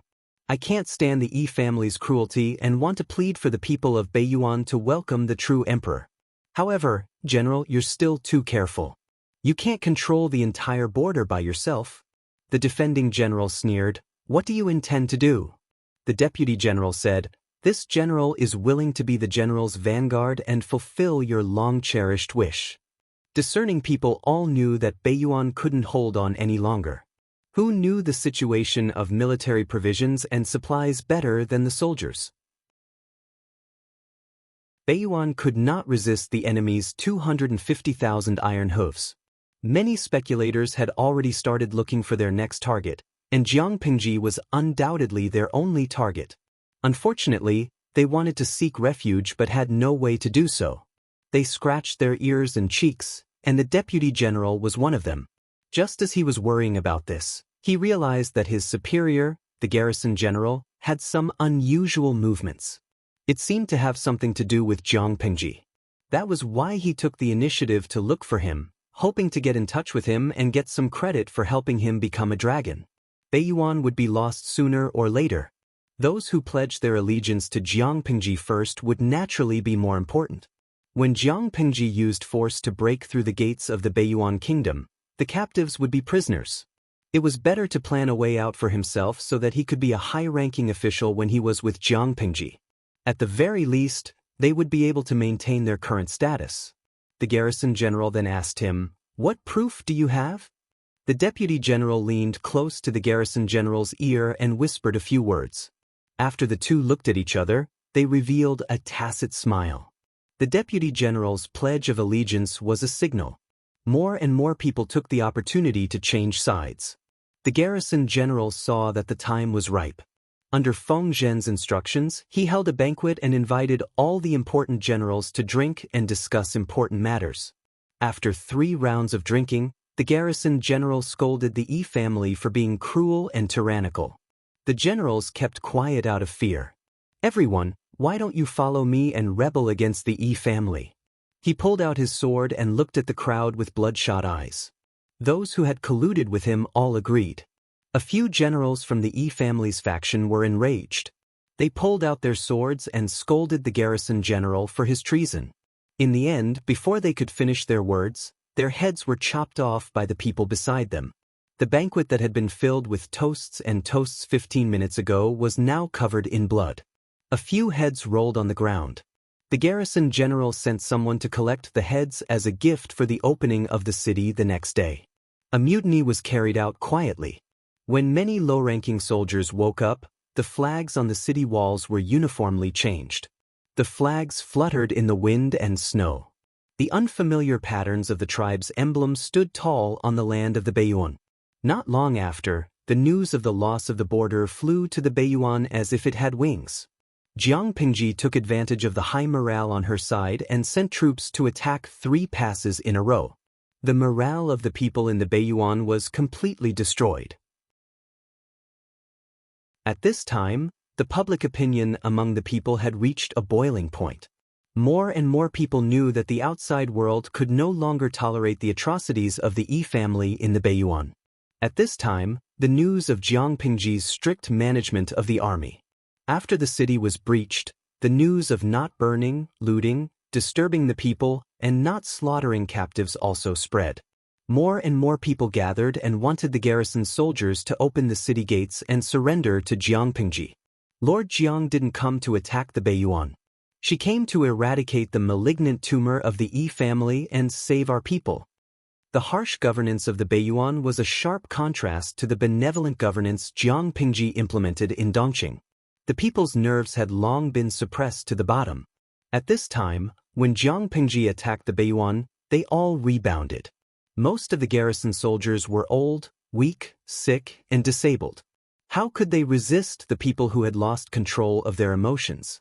After Jiang Pingji attacked 3 passes in a row, there were people who opened the gates and surrendered at every place. Occasionally there was resistance, but it was like cutting tofu with a knife. The 250,000 troops rushed all the way to the capital of the Beiyuan. Under the seemingly harmonious situation, there was a surge of disharmony. Jiang Pingji couldn't let the aristocrats of the Beiyuan go. She sent people to mix among the people and stir up their resentment. She instigated them to attack the houses of the aristocrats and loot.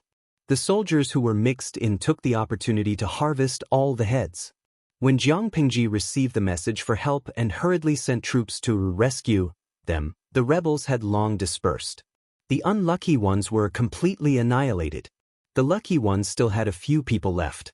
Our Lord's methods are really becoming more and more like an emperor.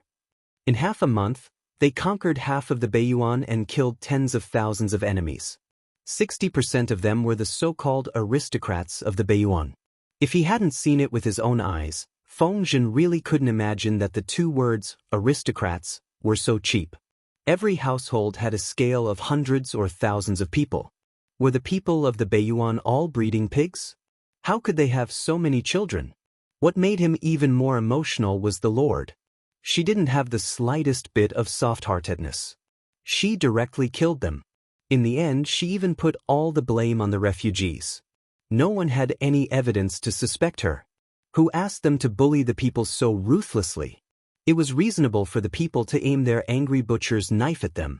Qiguan Rang said indifferently, "She is an emperor. One and only. Genius in a second. Remember this site's address." Mobile version. Chapter 1830. Even when the city was under siege, there were still people wandering in a drunken stupor. Urgent reports of defeat were sent to the capital city and into the ears of those in power. Some people were worried about their future, while others were enjoying the time they had left and squandered their remaining time. The emperor of Beiyuan was undoubtedly the former. He was worried about the future of Beiyuan, but he was more worried about the fate of the Yi family. In order to save the situation, he had tried his best, but in the end, he was like a mantis trying to stop a chariot. Get out, all of you. The huge pressure made him lose control of his emotions. The palace maids and imperial concubines screamed in fear, which made him even more annoyed. He pulled out his sword and stabbed it into the chest of his beloved concubine, who was closest to him. He watched her slowly fall to the ground with her hand over her heart, and the mat under her was covered with blood. Only then did he regain some calmness. This was not the first time such a situation had happened. As the war became more serious, the enemy marched straight in and conquered one city after another of the North Abyss. This ambitious Emperor Yi went crazy, and his temperament became even more ruthless and cruel than before. The imperial concubines did not dare to come close to him at this time. Who knew when he would go crazy and stab himself to death? Now this beloved concubine was also unscrupulous in order to climb up. Unfortunately, the emperor was in a bad mood, so he killed her to vent his anger. Get out, all of you. The emperor killed another 2 palace maids with his sword, and then he completely calmed down. Because of the emperor's antics, the originally warm palace gave people a bone-piercing chill. At this time, the eunuch serving the emperor came forward to deliver something. The emperor saw it and hurriedly asked him to serve it. It was called immortal powder. It was rare and precious. After taking it, one would feel refreshed and revitalized. It could also stimulate inspiration and relieve stress. Recently, the emperor had a headache because of Jiang Pingji's attack on Beiyuan, so he became more and more dependent on the immortal powder. After taking the immortal powder, the irritable emperor was like a placated tiger. He lazily lay on the dragon throne, looking dreamy and comfortable. The palace maids and eunuchs were secretly relieved to see that. The emperor could calm down for a few hours after taking the immortal powder. During these hours, there was no need to worry that he would go crazy and kill people. Of course, that was not enough. After a quarter of an hour, the emperor's face was flushed, and his breath was hot. He uncomfortably pulled his collar, and the thing 3 inches below his navel stood up energetically. Come, the eunuch, who was in charge of the attendants, looked around and fixed his eyes on a beautiful palace maid. He casually pointed and signaled for her to come forward and serve. The immortal powder had been popular in Beiyuan for a long time, and it was a must-have for many men.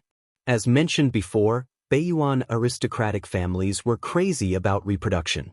Not to mention pampering their wives and concubines every day, they wished they could pamper 7 or 8 wives and concubines in one night and impregnate them. However, if they did too many of these things, they would not be able to do it. Faced with the predicament of kidney deficiency, they began to take the immortal powder in order to regain their masculinity. Just by sticking to it, a man's self-esteem would be restored. Not only would he feel refreshed and quick-witted, but he would also be able to stand firm in bed. Emperor Yi had been using the immortal powder for a few years now and was increasingly reliant on it. After taking the immortal immed and of emperor were of people of and of the emperor of Cheng of palace. Sometimes he would hold a banquet to reward his officials, and he would allow them to enjoy his unconceived concubines. Of course, the Yi family had done a lot of ridiculous things during his reign. The palace maid named by the eunuch was only 13 or 14 years old, but she did not dare to resist. She could only step forward timidly. After a while, screams of pain spread throughout the palace. The eunuch who made the arrangements was still indifferent, but he murmured, "Poor thing. What a sin." It was not only the Yi family's sin, but also their minions. In such a chaotic environment, those who still had conscience could only choose to go along with the evil to protect themselves. Those who refused to obey had died a long time ago. An hour later, the dying palace maid was put in a sack and carried out of the palace. The eunuch who served the emperor entered. "What time is it now?" The emperor looked lazy, and there was an inexplicable decadence between his eyebrows. The eunuch answered obediently. The emperor snorted and put on his clothes with the help of the eunuch. "Go, summon the ministers and discuss how to fight against the enemy." The emperor yawned. The growing drowsiness made him very uncomfortable, but he still had to pull himself together to deal with political affairs. In fact, there was no good solution even after the discussion. The treasury of Beiyuan was empty, and the armaments were shabby. There was no decent army to stop the enemy's advance. The emperor said discontentedly, "So what if the treasury is empty when the country's survival is at stake?" The ministers couldn't help but grumble. Even a fool wouldn't ask this question. If the treasury was empty and there was no money to equip the army, who would go to war and die? There were too many ministers in the Beiyuan imperial court. They usually shared the benefits, but when it was really necessary for them to give advice, they all dropped the ball. The emperor's meaning was clear. If the treasury was empty, let the ministers take out their wealth to form an army to fight against the enemy. Seeing that the ministers pretended not to know, the emperor's anger rose again. "All of you are the ministers who receive the salary of Beiyuan. Now that the country is in danger, there is nothing you can do?" Since the hint didn't work, he would just say it directly. The emperor reprimanded the ministers angrily, trying to make them take out their wealth to fill the gap. How could the ministers agree to that? Jiang Pingji had almost conquered half of Beiyuan in such a short time. Could they still fight back in a desperate situation? The destruction of Beiyuan was a foregone conclusion. Even if they took out their wealth, it would be like throwing meat buns at a dog. Only fools would bet their wealth on the broken ship of Beiyuan. It wouldn't be as simple as being trapped. Maybe even the lives of the whole clan would be sacrificed. No matter what the emperor said, the ministers were playing Tai Chi and feigning civility.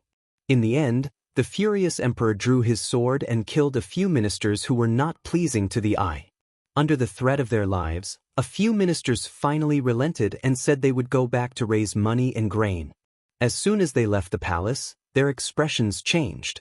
Emperor Yi was completely crazy. There was no future for him to continue to follow such a tyrant. It was better to follow Jiang Pingji. If they followed Jiang Pingji, even if they couldn't maintain their current status, they had a strong foundation and wouldn't have to worry about wealth and glory for the rest of their lives. These aristocratic families were blood-sucking worms that sucked the blood of Beiyuan dry. How could they not have a strong foundation? It was too rich. When Jiang Pingji heard that the emperor had secretly sent people to confiscate the property they had collected, even she, who was experienced and knowledgeable, was a little surprised. A small aristocratic family actually had all kinds of items that only the emperor could use. There was even more gold and silver. I thought Zhongzhao was the rich ones. I didn't expect the real rich ones to be these rubbish chickens.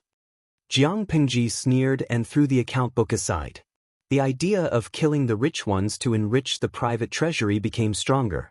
The account book made her even more determined to wipe out the aristocratic families of Beiyuan. However, the aristocratic families of Beiyuan always had a lower limit. Jiang Pingji could broaden her horizons every time. Genius remembered the address of this website in a second. Mobile version.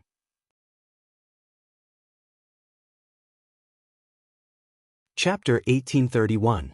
Even animals know that I am alive, and those who gave birth to me will not be humiliated. These people sure know how to play. Feng Zhen listened to his subordinate's report and couldn't help but reveal an expression that said, "I've learned something new." Qiguan Rang sneered and said, "When there are so many people, all kinds of monsters will come out." The father humiliated the daughter. The daughter had an affair with her own uncle. The brother and sister were indescribable. As long as it was a man and a woman, they would be able to form a pair. How were they humans? They were clearly a group of beasts in human skin. Jiang Pingji said, "Get someone to pack these things up and throw them to Zixiao in the future." Qiguan Rang and Feng Zhen were stunned for a moment. These things that even they felt were dirty to their eyes were thrown to Wei Ci? Could it be that the Lord also wanted to play the forbidden role with Zixiao? Jiang Pingji snorted. "What are you all thinking about? I said I'd throw them to Zixiao because I wanted to give them to his subordinates so they could have more material to write about. If they dare to do it, I dare to brand their names in the annals of unofficial history for the rest of their lives. This can also be considered as immortalized and recorded in the annals of history." Humph, very interesting. Qiguan Rang and Feng Zhen were speechless. His lord really knew how to play. If she really did that, those aristocrats wouldn't be able to live in peace even if they went to the underworld. The messy affairs of the family had been used as material to be written in erotic books for future generations to learn and enlighten them. If their ancestors in heaven knew that their family's reputation had been ruined by their descendants, wouldn't they be so angry that they would come back to life? He would most likely be angered to death. After another 2 days, Feng Zhen mysteriously asked Jiang Pingji to take a look at something. "What are you looking at?" Jiang Pingji had been very busy recently. It was not difficult to conquer Beiyuan. The difficult part was how to appease the people of Beiyuan and win their hearts. To put it bluntly, the food supply was not in place. She also made a note of the vacancies so that it would be easier for manpower to fill them. At a time like this, Feng Zhen didn't share her burdens and worries. He even said he wanted to take her to see something. Jiang Pingji frowned. Although that was what he said, his actions were still very honest. Feng Zhen had people carry over 3 large chests. When they opened them, They found that they were filled with dazzling gold, silver, and jewelry. Did you plunder someone else? Feng Zhen smiled and said, That's not true. Someone secretly delivered it to us yesterday. There's also a letter here. Jiang Pengji took it and read it carefully. She couldn't help but feel angry after reading a few lines. The people of Beiyuan. The battle in Beiyuan was too painful. All kinds of experiences made her realize that this country was rotten to the core. However, they were still able to lower their limits, which was an eye-opener for her. What does my lord think? Feng Zhen picked up a rather hefty piece of gold. A gold biscuit was worth 7 or 8 taels. Even though the purity of the gold refined in this era was not high, it was still enough to make one's jaw drop. Who knew how many gold coins there were in these 3 chests? The gold biscuits were the cheapest, and there were 6 or 7 luminous pearls. Feng Zhen was tempted by the paintings and books of famous artists from different dynasties. However, he couldn't keep these things to himself. He didn't want his lord to settle scores with him in the future. Jiang Pengji sneered, What else can I do? Our army is strong and powerful. Even if we don't cooperate with them, we can still conquer the entire Beiyuan. They thought too highly of themselves. In fact, what the hell was all this? Did they really think that the Emperor of Beiyuan and I were the same kind of people and could be played like puppets? Didn't they think about their own situation? Did they think they had the right to bargain with me? Feng Zhen felt that what his lord said made sense. When he received the bribes and secret letters, he also thought that those people were crazy. They couldn't see themselves clearly at all. They actually talked terms with Jiang Pengji and hinted that she would give them high positions and generous salaries. It was already kind enough to give them a mat to bury their bodies after they died. Apart from you, who else received bribes? Feng Zhen laughed. I'm not sure about that. Jiang Pengji rubbed her brows and waved her hand. Keep these paintings and antiques if you like them. Don't touch the rest. Feng Zhen's eyes brightened. He bowed in thanks. What was the value of gold and silver? These paintings and antiques were priceless. Feng Zhen even saw the paintings of a senior idol in them. Not long after, Qiguanrang also sent a few chests to Jiang Pengji. Jiang Pengji also asked Qiguanrang to keep the paintings and antiques. The gold, silver, and jewelry inside were confiscated. Apart from them, a few others also received bribes of varying amounts. A few of them reported it to Jiang Pengji honestly, a few of them kept it a secret, and some of them did not even report it to the higher-ups. They all thought that Jiang Pengji didn't know. Little did they know that Jiang Pengji only looked at their behavior coldly. Only Qiguanrang and a few others knew that the few who secretly bribed would stop there for the rest of their lives. They had to be careful not to make mistakes for the rest of their lives. Otherwise, what awaited them was their lord's revenge. When it came to holding grudges, Qiguanrang, Yang Si, and Feng Zhen combined couldn't compare to Jiang Pengji. They never expected that Jiang Pengji would also receive bribes. Jiang Pengji looked at the emissary coldly. What do you mean? She racked her brains to think that Beiyuan would use such a trick. Were they preparing to kill her with such a trick? She had actually offered 32 handsome men in an orderly manner. The older ones were already in their 20s.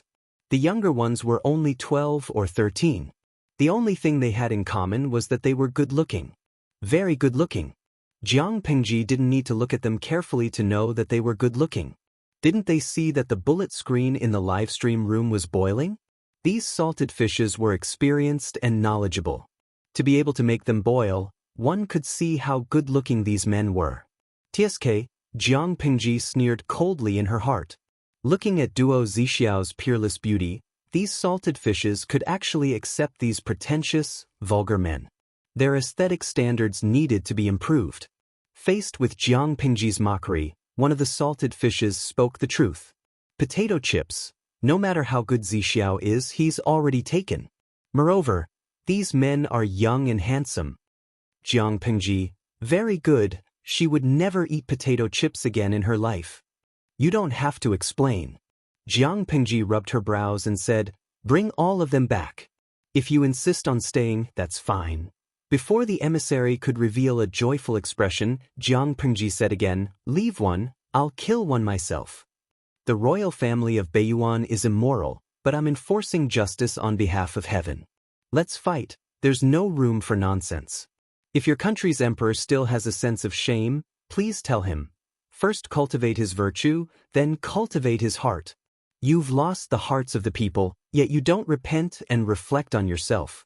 Instead, you use such a disgusting method to disgust people. It's really an eye-opener for me. The Xichang emperor only sent a pair of children, but the royal family of Beiyuan was arrogant. They sent 32 men in one go. 32 good men who don't want to join the army and serve the country, but come to me to flatter and wag their tails. Jiang Pingji's words were not polite at all. Feng Zhen and the others who were listening couldn't help but laugh. If they were the emissary and were humiliated like this, they would have pulled out their swords and committed suicide long ago.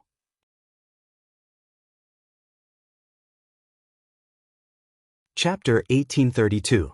Being weak and barren is the original sin. Qiguan Rang watched coldly as the messenger was reprimanded by his lord and ridiculed by his colleagues. This messenger was obviously extremely sad and ashamed, but he could only show a flattering smile. The messenger was not a fool. How could he not know what kind of humiliation he would suffer by coming here? He knew what kind of situation it was, but he still came and had to come. The reason was that Beiyuan was too weak, so he had to come. Because it was weak, the messenger sent here had no dignity and could only be humiliated by others. Feng Zhen said, being weak and barren is a sin, but we did not bring this sin to them. Serves you right for asking for it. As one of the 5 countries in the world, if Beiyuan managed it well, it might be able to dominate the north and observe the world. Who asked Beiyuan to take the wrong path from the beginning? No, it should be said that their rulers could not restrain their greed and played a good hand to pieces. If any of them had restrained themselves and prioritized the country instead of putting selfishness first, Beiyuan would not have ended up like this. However, it was easy for him to say these words now.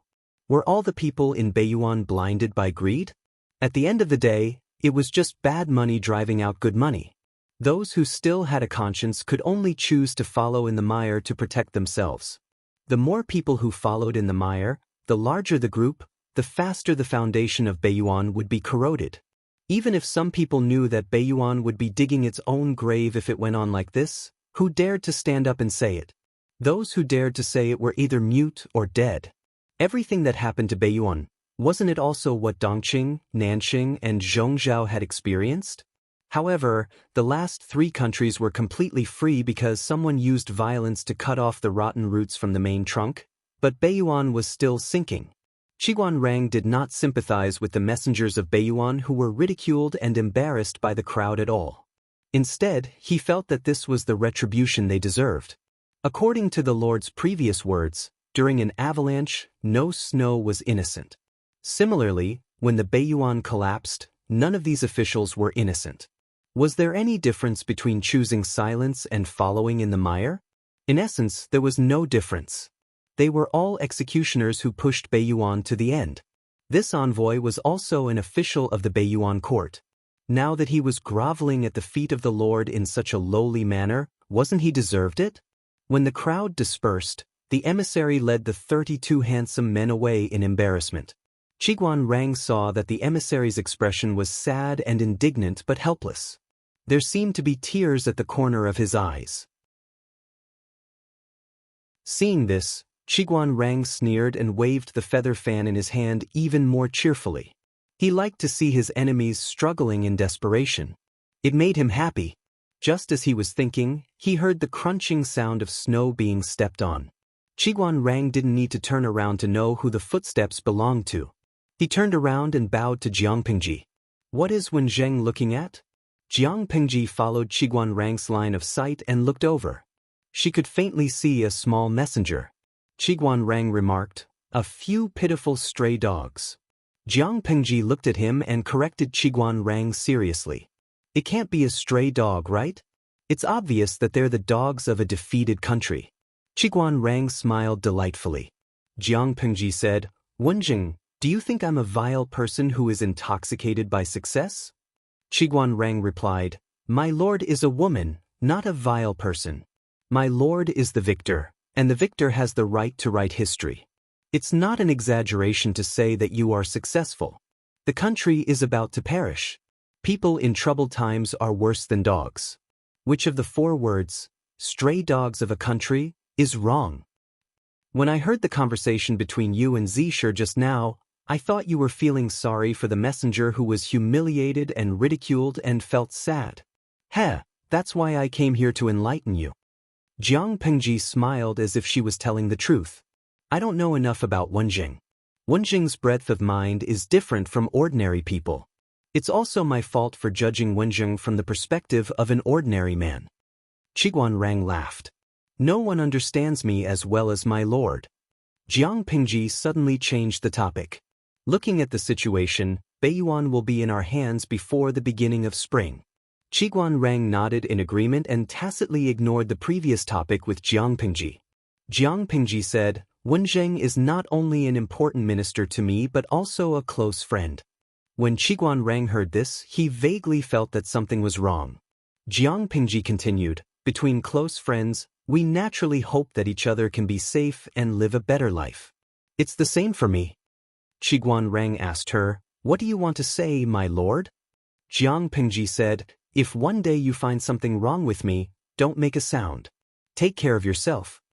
She raised her hand and patted Qiguan Rang's shoulder, revealing her usual smile as if she was saying that the weather was good today. Qiguan Rang was shocked. He wanted to say something but stopped. Just remember it in your heart. Jiang Pengji interrupted what he wanted to say. I know that Wenjing hates the people of Beiyuan. They choose to be in cahoots with others or remain silent in the face of the country's crisis. Therefore, when the evil power reacts on themselves, they should bear it. However, there are different views from different perspectives. If silence can protect the safety of themselves and their families, many people will still choose to be silent. Was the country important? It was far more important than life, but relatives and family were also very important. Some people sacrificed their lives for the country, while others struggled at death's door for their families and chose to be in cahoots with others. Jiang Pengji used to think that black was black and white was white, but when she really faced such a situation, she realized that she was just an ordinary person. If something happened to her, she hoped that Qiguan Rang and the others would put their own safety first. Silence was also a means of self-protection. For the first time, Qiguan Rang lost control and grabbed Jiang Pengji's hand. He used so much strength that he completely forgot the difference between a ruler and a minister. My lord, what do you mean by this? Jiang Pengji smiled and said, make arrangements in advance. Maybe it will be useful. Qiguan Rang took a deep breath and said, this kind of arrangement. How do you expect me to accept it? Jiang Pengji said, I'm just preparing for the worst. I will try my best to prevent it from happening. Wenjing should have confidence. Qiguan Rang looked at Jiang Pengji with slightly red eyes. The little bit of joy he felt just now was gone. He was originally looking forward to the day his feet set foot in the capital of Beiyuan, but now he felt that he had lost interest. Jiang Pengji smiled and said, I am the chosen one by Wenjing.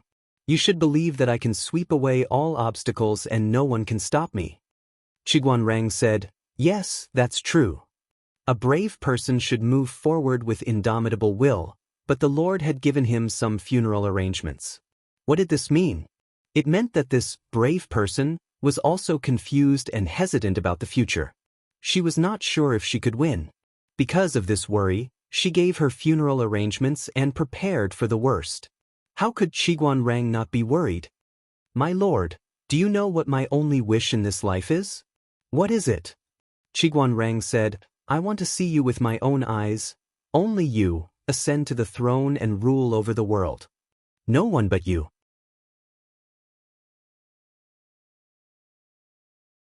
Chapter 1833.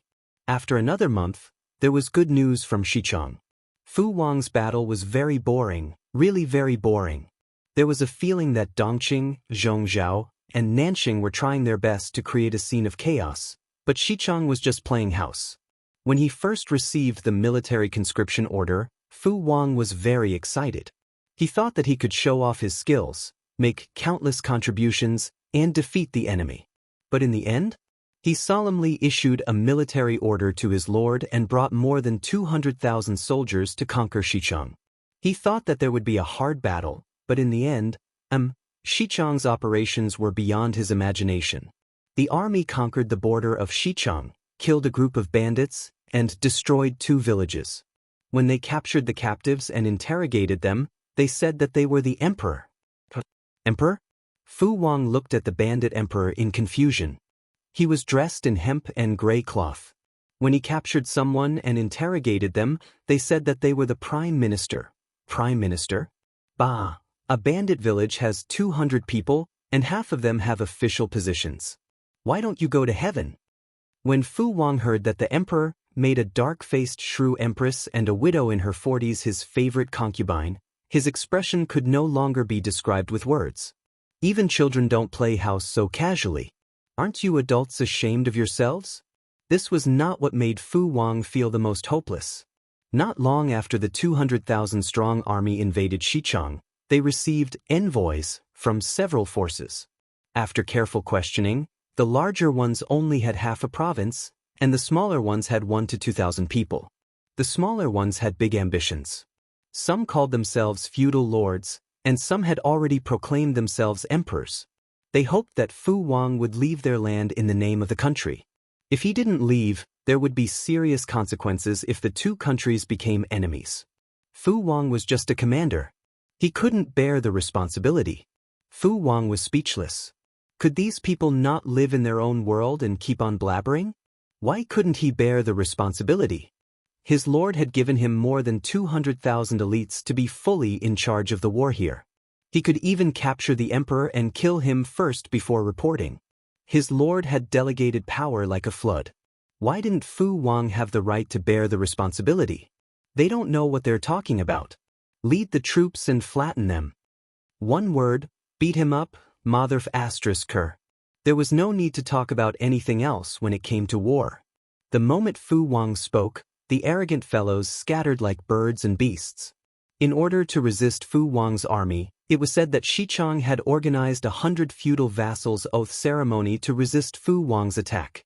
100 feudal vassals, a general assembly. No, back then, when his lord participated in the Huang River Conference, the 20 or so feudal vassals were already enough. Xichang was not bad, 100 feudal vassals. This title sounded awesome, and Fu Wang had been looking forward to it for 2 days at first. It was only when the fight really started that he realized that the other party was just a piece of paper. It wasn't that the enemy didn't have enough troops. In fact, the 100 feudal vassals had gathered 400,000 soldiers and horses to confront Fu Wang across the river. However, a war wasn't won just because they had more people. To say that the enemy's 400,000 soldiers and horses were scattered like sand would be a compliment. The various feudal vassals were not united, each had their own little schemes, each fought their own battles. Fu Wang led his troops and defeated them as soon as they met face to face. Then the enemy gave up resisting and began to run for their lives. To be honest, even the extras weren't so perfunctory.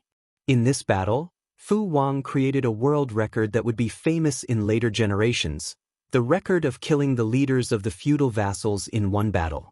Fu Wang completed 44 kills by himself. Smiley face. Angle. The so-called 100 feudal vassals had been eliminated by him in one go. It was a title that sounded awesome, but Fu Wang couldn't be happy.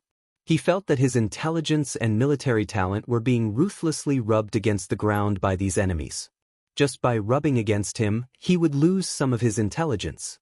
Would he become mentally retarded after this battle? The 100 feudal vassals of Xichang spent 2 months to gather the 400,000 troops, but it only took 4 hours for them to collapse.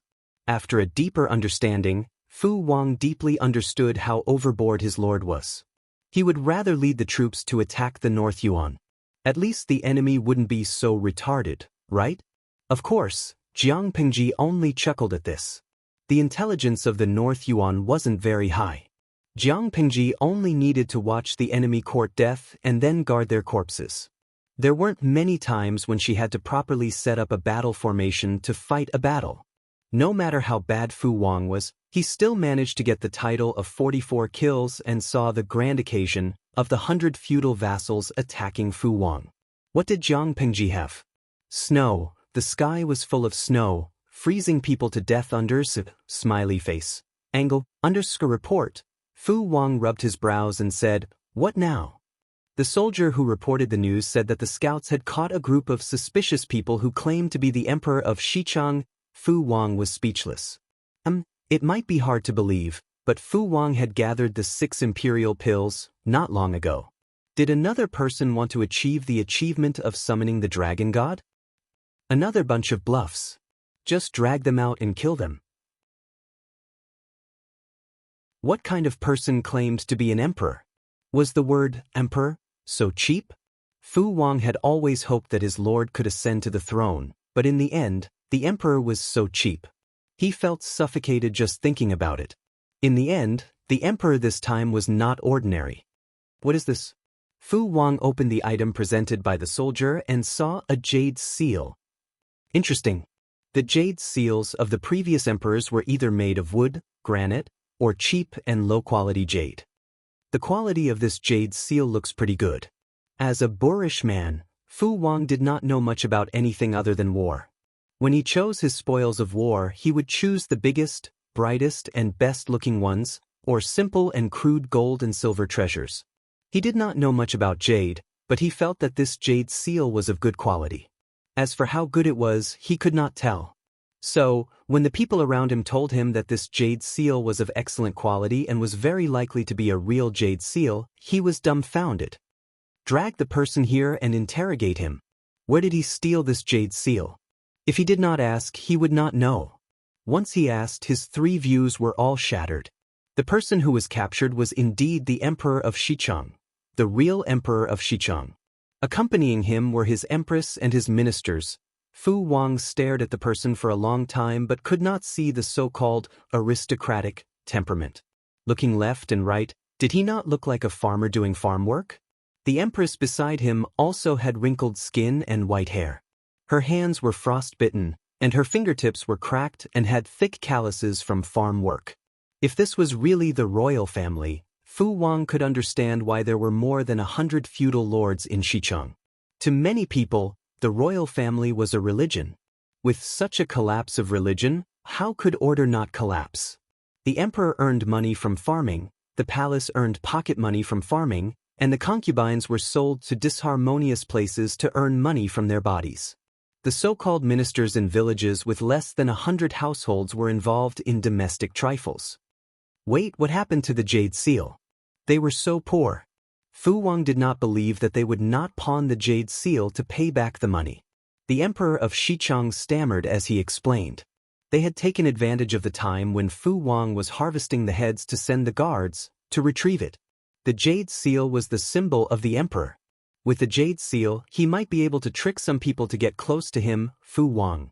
The Battle of Xichang was probably a stain that he would never be able to erase in his life. Genius in a second, remember this site's address. Mobile version.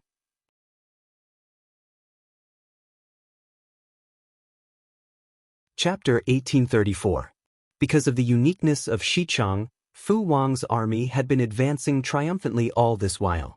It was unbelievably smooth. Every time Fu Wang read the battle report, he felt like he was daydreaming. Xichang was a country after all. How could it be so fragile? Why would a country be divided into hundreds of pieces, each ruling their own affairs and fighting their own wars? Was he worried that the enemy's stomach would not be able to digest it, so he took the initiative to cut it into small pieces? He had clearly won, but Fu Wang had the illusion that he was going bald. I'm bald from worry. This kind of victory came too easily. Even playing house did not dare to be so casual. Isn't that good? Meng Hun couldn't understand Fu Wang's train of thought. Fu Wang wanted his enemy to be as stupid as a retard, but Fu Wang just sighed. If the enemy was very strong, wouldn't their side suffer heavy casualties? Fu Wang said, "It's good, but I don't feel comfortable." There was no sense of accomplishment at all. It was too uncomfortable. Along the way, Fu Wang had been eagerly looking forward to meeting an evenly matched enemy. In the end, even when he overtook the enemy at the bend and took down Xichang before the Lord recovered the North Yuan, the enemy he hoped for still did not appear.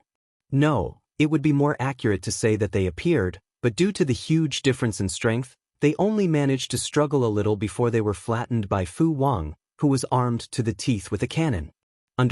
Smiley face, angle, Xichang was divided into more than 100 pieces, and the largest piece was only half a prefecture or so. How many soldiers could they have in total? There were more than 200,000 elites under Fu Wang's command. It was an exaggeration to say that each person's spit could push down the enemy's walls. It wasn't that the enemy was too weak.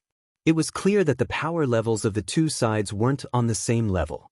2 days after the news of Fu Wang's great victory spread, Jiang Pingji completely flattened the North Yuan. The speed of Jiang Pingji's growth shocked the salted fish in the streaming room, who had watched Jiang Pingji's growth. At that moment, a rich salted fish said, "Hell-killing field, I don't think it's strange. When there was no money, it would take a long time to earn 10 or 20,000 yuan. There were all kinds of schemes, all kinds of saving money, all kinds of calculations to survive. When he was filthy rich and had a net worth of hundreds of millions, would it still be difficult to earn 10 or 20,000? If it was placed in the bank, it would be more than that. I think the host is in such a state now. She has long passed the most difficult years of hard work. He had millions of troops under him. If he couldn't even take down Beiyuan and Xichang in such a state, wouldn't he be surprisingly weak?"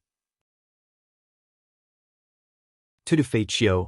Oh my God, when I got disconnected from the internet after a business trip, the streamer had already finished playing? In Yueja Zhuge Qinma. As the first batch of followers, shouldn't we prepare to celebrate the host's ascension?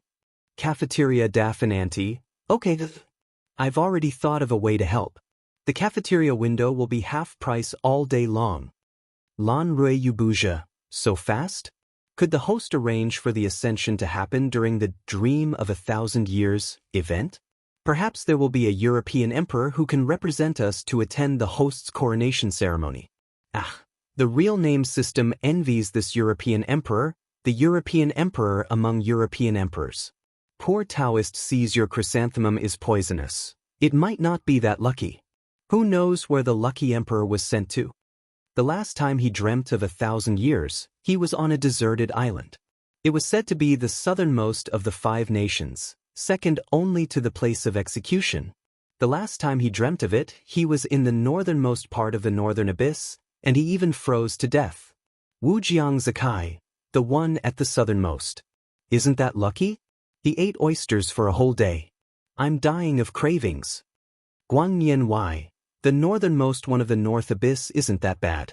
In the end, the host carried him back like a princess. The real name system envies him. The salted fishes were chattering away. Each of them was planning to organize some kind of ascension activity. For this activity, they had waited for a whole 17 years. There were only 4 more months before it would be 18 years. Cultivation. The most long-lasting confession in the world is, I'll accompany you to wait for the host to ascend to the throne and for her child to ascend to the throne. Inua Chingchang.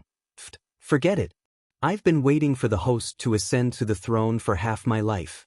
If the host's child ascends to the throne, I'll have to wait for my child or grandson to burn the video disc for me. I didn't expect to wait for this day in my lifetime. Unknowingly, tears streamed down my cheeks. Marin Ruhua. It's the Qingming festival in 2 months. I can finally visit my grandfather's grave and tell him that the host he has been following for 7 or 8 years has finally come to fruition. Always thought it was just a joke. I didn't expect it to actually happen to me. When these salted fishes first entered the streaming room, they probably didn't expect to accompany Jiang Pingji for so many years. 17 years and 8 months were too long. Other people's childhood and youth were XX TV dramas, XX games, and XX cartoons. Their youth and childhood were Jiang Pingji. What's more, some people's partners were Jiang Pingji smiley face, angle, di Lao Tian Huang, haha, I wanna laugh just thinking about it. Among the graduates from the previous batch, There was a girl who wore a white wedding dress and took a wedding photo with Jiang Pingji. What was even worse was that there were many boys in that batch who also wore wedding dresses to marry the streamer. The streamer was probably the only scumbag woman who could still laugh and joke around with a bunch of concubines while bigamy wasn't against the law. Jiang Pingji, who was the scumbag, expressed that she wouldn't take the blame. On this day, before closing the streaming room, Jiang Pingji solemnly performed a federal military salute to the salted fishes. Thank you, everyone, for accompanying me for more than 10 years. May the spirit of the Federal Army be with you. Most of the salted fishes laughed and accepted the salute. They had been criticized by Jiang Pingji too many times. It was rare that the host was willing to swallow her pride and salute them. It was simply exhilarating. Only a few salted fishes figured out that something was wrong from Jiang Pingji's actions. This, no matter how they looked at it, it seemed like a final farewell. Could it be that when they woke up tomorrow morning, they wouldn't be able to find this familiar room number anymore? The salted fishes were flustered and wanted to ask for clarification, but they were too few in number. The bullet screen was drowned by the laughing and joking comments. Before Jiang Pingji closed the streaming room, she said, "I look forward to the day of my ascension to the throne and drinking and chatting with one of you." As soon as she finished speaking, the screen of the streaming room was completely shut down. I knew this day would come. That night, Jiang Pingji ate, washed up, and worked as usual. The moon was in the middle of the sky, and it was approaching midnight. There was a knock on the door. Jiang Pingji's hand paused when she heard the movement. After thinking about it, she put down her pen and picked up the god-slaying sword as she got up. The reflection on the door was very familiar. Jiang Pingji stared at it for a long time, then raised her hand and opened the door. The two of them looked at each other silently, just like when they first met. One of them knelt respectfully, while the other looked down calmly. "You shouldn't be here, Xiaoyu." Someone who was supposed to be in Wanzhou had suddenly appeared in the northernmost city of Beiyuan, the city of ice and snow. This was not something that could be done by humans. "Xiaoyu knows that I shouldn't be here, but someone asked me to do it. I have no choice. Please forgive me, my lord." Jiang Pingji looked at Su Ku calmly. Su Ku smiled and said, "It seems that my lord understands. Do you want to make a trip?" Jiang Pingji asked in return, "What if I don't?" Su Ku said, "Nothing. It's just that the two princes and Zixiao will encounter some trouble. I'm afraid my lord won't want to see that." Jiang Pingji said, "Wait for me to change." Su Ku smiled and said, "I'll be waiting." Genius 1 second remember website. Mobile version.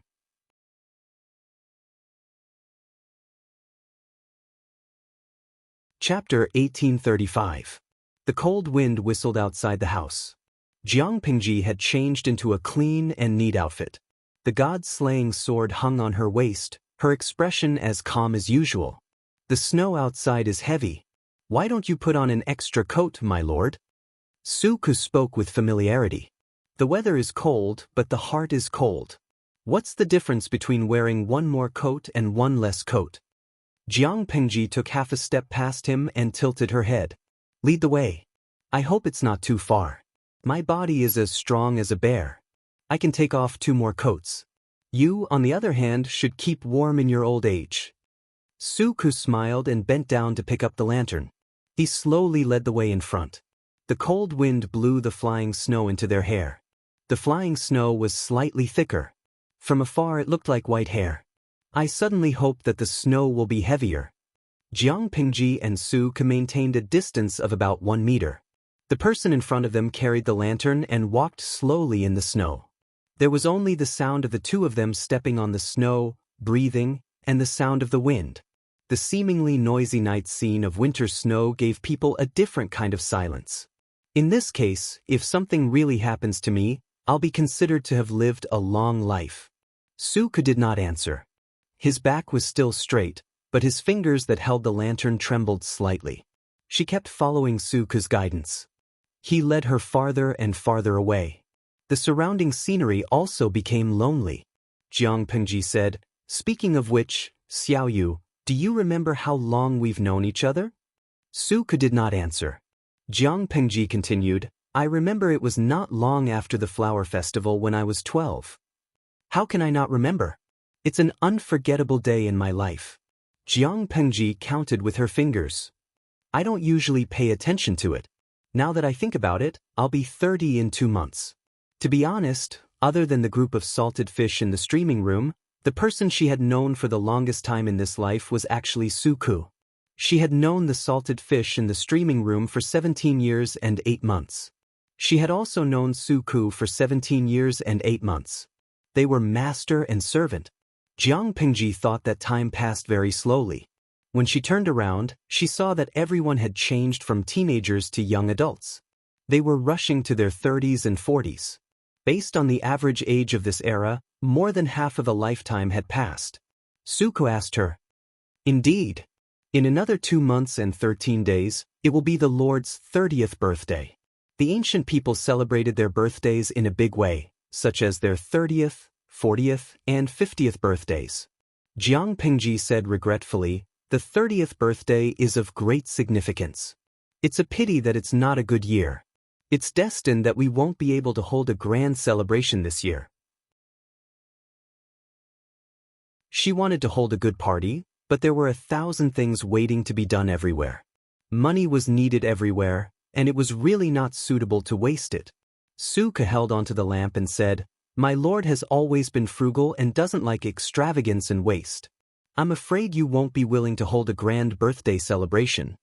He had been by Jiang Pengji's side for a total of 17 birthdays. Every year, she dealt with it with a night of longevity noodles. During those 3 years in Langya County, he was a little more extravagant. Other than eating a bowl of longevity noodles at home, he would also go out to a restaurant to buy a table of food and wine. Jiang Pengji smiled. Xiaoyu knows me best. Every time she said that she wanted to have a good birthday, she would always fail for one reason or another. Everything would be simple. To put it bluntly, he was still used to being simple. The two of them chatted as they walked. After walking for an hour, they finally saw the flickering candlelight in the distance. Jiang Pengji placed her hand in front of her eyes. TSK, this place is really remote. Suku said, After all, it's something that can't be seen in the light. Does my lord still expect to do it openly and honorably? Jiang Pengji was silent for a moment. What you said makes sense, but won't this place be too harsh for my 3 babies at home? The corner of Suku's mouth twitched. He said calmly, Although the sparrow is small, it has all the organs. It even has the earthly dragon charcoal and fire. How can it freeze them? Jiang Pengji said calmly, That's true. It can't afford to pay for them if they freeze. When they were only 100 meters away from the field, Jiang Pengji suddenly said, Xiaoyu, I've always done things with a clear conscience, but only you. I've always owed you. Do you have any resentment in your heart? Jiang Pengji stopped in her tracks. Suku glanced at the field behind Jiang Pengji. His expression was a little absent-minded and disappointed. Listen to the truth? The truth is, if my lord comes out of this place, I won't resent you. If it's not you who comes out, don't blame me for holding a grudge against you for the rest of my life. Jiang Pengji smiled and said, It sounds like you're under a lot of pressure. When Qiguan Rang said that he hoped to see the day she ascended to the throne, Salted Fish said that he wanted to watch the golden age with her. She even made a verbal promise that they would drink and chat merrily. Now Suku said that he would blame her if she couldn't come out. Every time this happened, she felt that they were not only little princesses but also masters. Suku said, My lord has always been confident and conceited. Why are you so timid now? Jiang Pengji pinched her chin and said, Maybe it's because I'm old. After all, I'm a middle-aged man approaching 30. Suku chuckled. I'll believe your nonsense. Jiang Pengji waved at Suku and went to the field without looking back. Suku looked at the entrance of the field. The corner of his lips held a cold smile. He stood alone in the snow. He didn't know if it was an old friend who had accompanied him for 17 years and 8 months, or a stranger in the skin of an old friend. Thinking about it, it's really sad. The so-called God wantonly manipulated people's lives. He gave as he pleased and took away as he pleased. Mortals were just dolls to be manipulated. From the god's point of view, mortals who had no ability to resist could only choose to be silent in order to protect themselves. Little did they know that there would come a day when mortals would bare their fangs. I hope the person who comes out is you, my lord. Suku raised his hand and caressed the dagger hidden in his sleeve. His expression was unreadable and gloomy. At the same time, Jiang Pingji pushed open the door to the main courtyard. She was surprised to find familiar faces inside. Why are you all gathered here for a meeting? Jiang Pingji smiled and flicked the snow off her shoulders. The first prince, who had been sobbing silently, saw the familiar faces. His big eyes lit up. Mother. Jiang Pingji smiled. But I haven't seen you in a few months. Lian's pronunciation is so clear. There were several iron cages in the main hall. She saw her daughter leaning on the iron bars and looking at her pitifully. Mother. Her Highness Lian reached out for a hug. His Highness Yen, who was in another cage, rolled his eyes and gave Jiang Pingji a look. Finish the battle quickly. Don't waste time. At that moment, the people in the other 3 big cages woke up. It hurts. Where is this? Sister? It was Lu Zhao's voice. Shut up. Don't be noisy. It was Lu Shi's voice. Wei Ci sat in his cell and looked at Jiang Pingji. He seemed to be sleepwalking. Beiyuan Wanzhou was 1,000 miles away. Was he hallucinating? Lu Shi, Lu Zhao, and Wei Ci. Jiang Lian, Jiang Yen, the listless and sleepy Feng Yu, and the panda girl who was tightly hugged by Jiang Yen. And Sun Mei stood in the middle and confronted Jiang Pingji.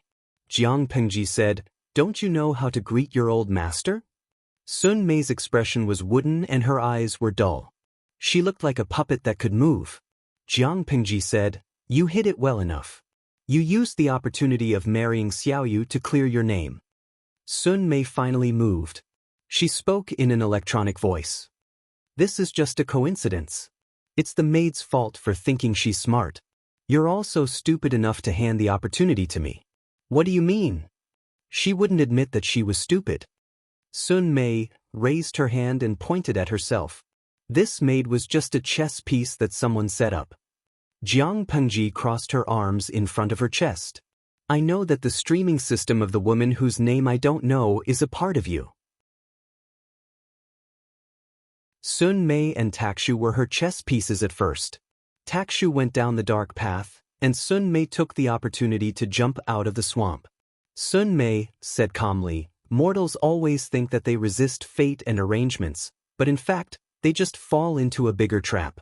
Jiang Pingji said, "Sun Mei didn't get rid of you?" "Of course not. She thought she got rid of me. From the beginning to the end, she was under my control." Jiang Pingji was silent. "And you, thinking you're smart, actually married a little maid to Suku, and even entrusted Suku with an important task." Jiang Pingji's expression didn't change. She didn't seem surprised by the situation at all. "What did you do to Suku?" Sun Mei laughed, but the electronic voice sounded weird. "Nothing. I just let him understand what a wise man submits to circumstances means. You boast that you can see through people's hearts, but you don't know that Suku has already prepared a backup plan. No matter if you or I get out of here alive today, Suku will make the one who gets out his master. As long as Suku doesn't change his stance, your trusted subordinates can't do anything about it. Jiang Pingji, you spent almost 18 years to make a wedding dress for me. How does it feel? This is the first debt that I'll collect from the Jiang family." Jiang Pingji said, "It doesn't feel good. Just take the farm if you want it. You make it sound like I'm poor." Sun Mei's smile froze for a moment. "It's good that you can accept it." After saying that, she took out a dagger and lifted His Highness, who was hugging the panda tightly, out of the iron prison. "Jiang Pingji, since you don't value it, then give up your body. Otherwise, these people will lose their lives. Especially these twins, you gave birth to them. Their skin is so tender, I only need to make a light cut on their necks, and they will die." Wei Ci's face turned pale when he heard that. "How dare you hurt His Highness?" Sun Mei rolled her eyes at Wei Ci. "Don't worry, it will be your turn." Jiang Pingji pouted. "You're getting more and more depraved. You can't win in a direct fight, but you've learned to play dirty tricks. Sun Mei said, as long as I can win, I can tolerate any means. Jiang Pingji said, what should I do? Sun Mei pointed at the gloves on the ground. Here, just put this on. Jiang Pingji picked it up and looked at it. What is this? Sun Mei said, it's a separation of the physical body and the spiritual body. That's how Lu Shi died. Lu Shi and Lu Zhao's expressions changed drastically. Jiang Pingji asked, what if I don't do it? Then I can only grab their spiritual bodies one by one in front of you, including your important ministers and close friends. Jiang Pingji, I've been forced to a dead end. I'm capable of anything. If I really die, I'll drag someone down with me. Jiang Pingji sighed. Sky Brain, you're so depraved that it makes my heart ache. The former Sky Brain of the Federation had escaped for 2,000 years, and now it was still slicing itself into pieces like cutting steak. Now it was still using such a shameless method. It was so depraved that it made one's heart ache. Genius 1 Second Remember website. Mobile version.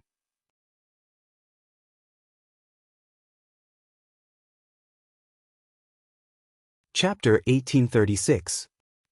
Do I need the children of the Jiang family to feel sorry for me? Don't be so pretentious. Sky Brain used Xuanmei's face to show a ferocious expression. The crazy look on her face completely destroyed the beauty of her face. Jiang Pingji's eyes were filled with pity and pity. You call this pretentious? I feel sorry for you from the bottom of my heart. I feel sorry for you. You are such a failure. Sky Brain was so angry that its face was about to crack. Xuanmei's face turned green and black because of its emotions. It was as disgusting as if it had swallowed countless flies. Lu Zhao, who was watching from the side, couldn't help but be speechless. He murmured, Sister is really a real man. She still doesn't forget to provoke at such a time. The enemy had her weakness in their hands and held her flesh and blood hostage. Jiang Pingji could still be calm and composed. She made the enemy jump in anger. She was simply testing the boundaries of death. If it was Lu Zhao, he wouldn't dare to do it at all. He could only tuck his tail between his legs and behave himself.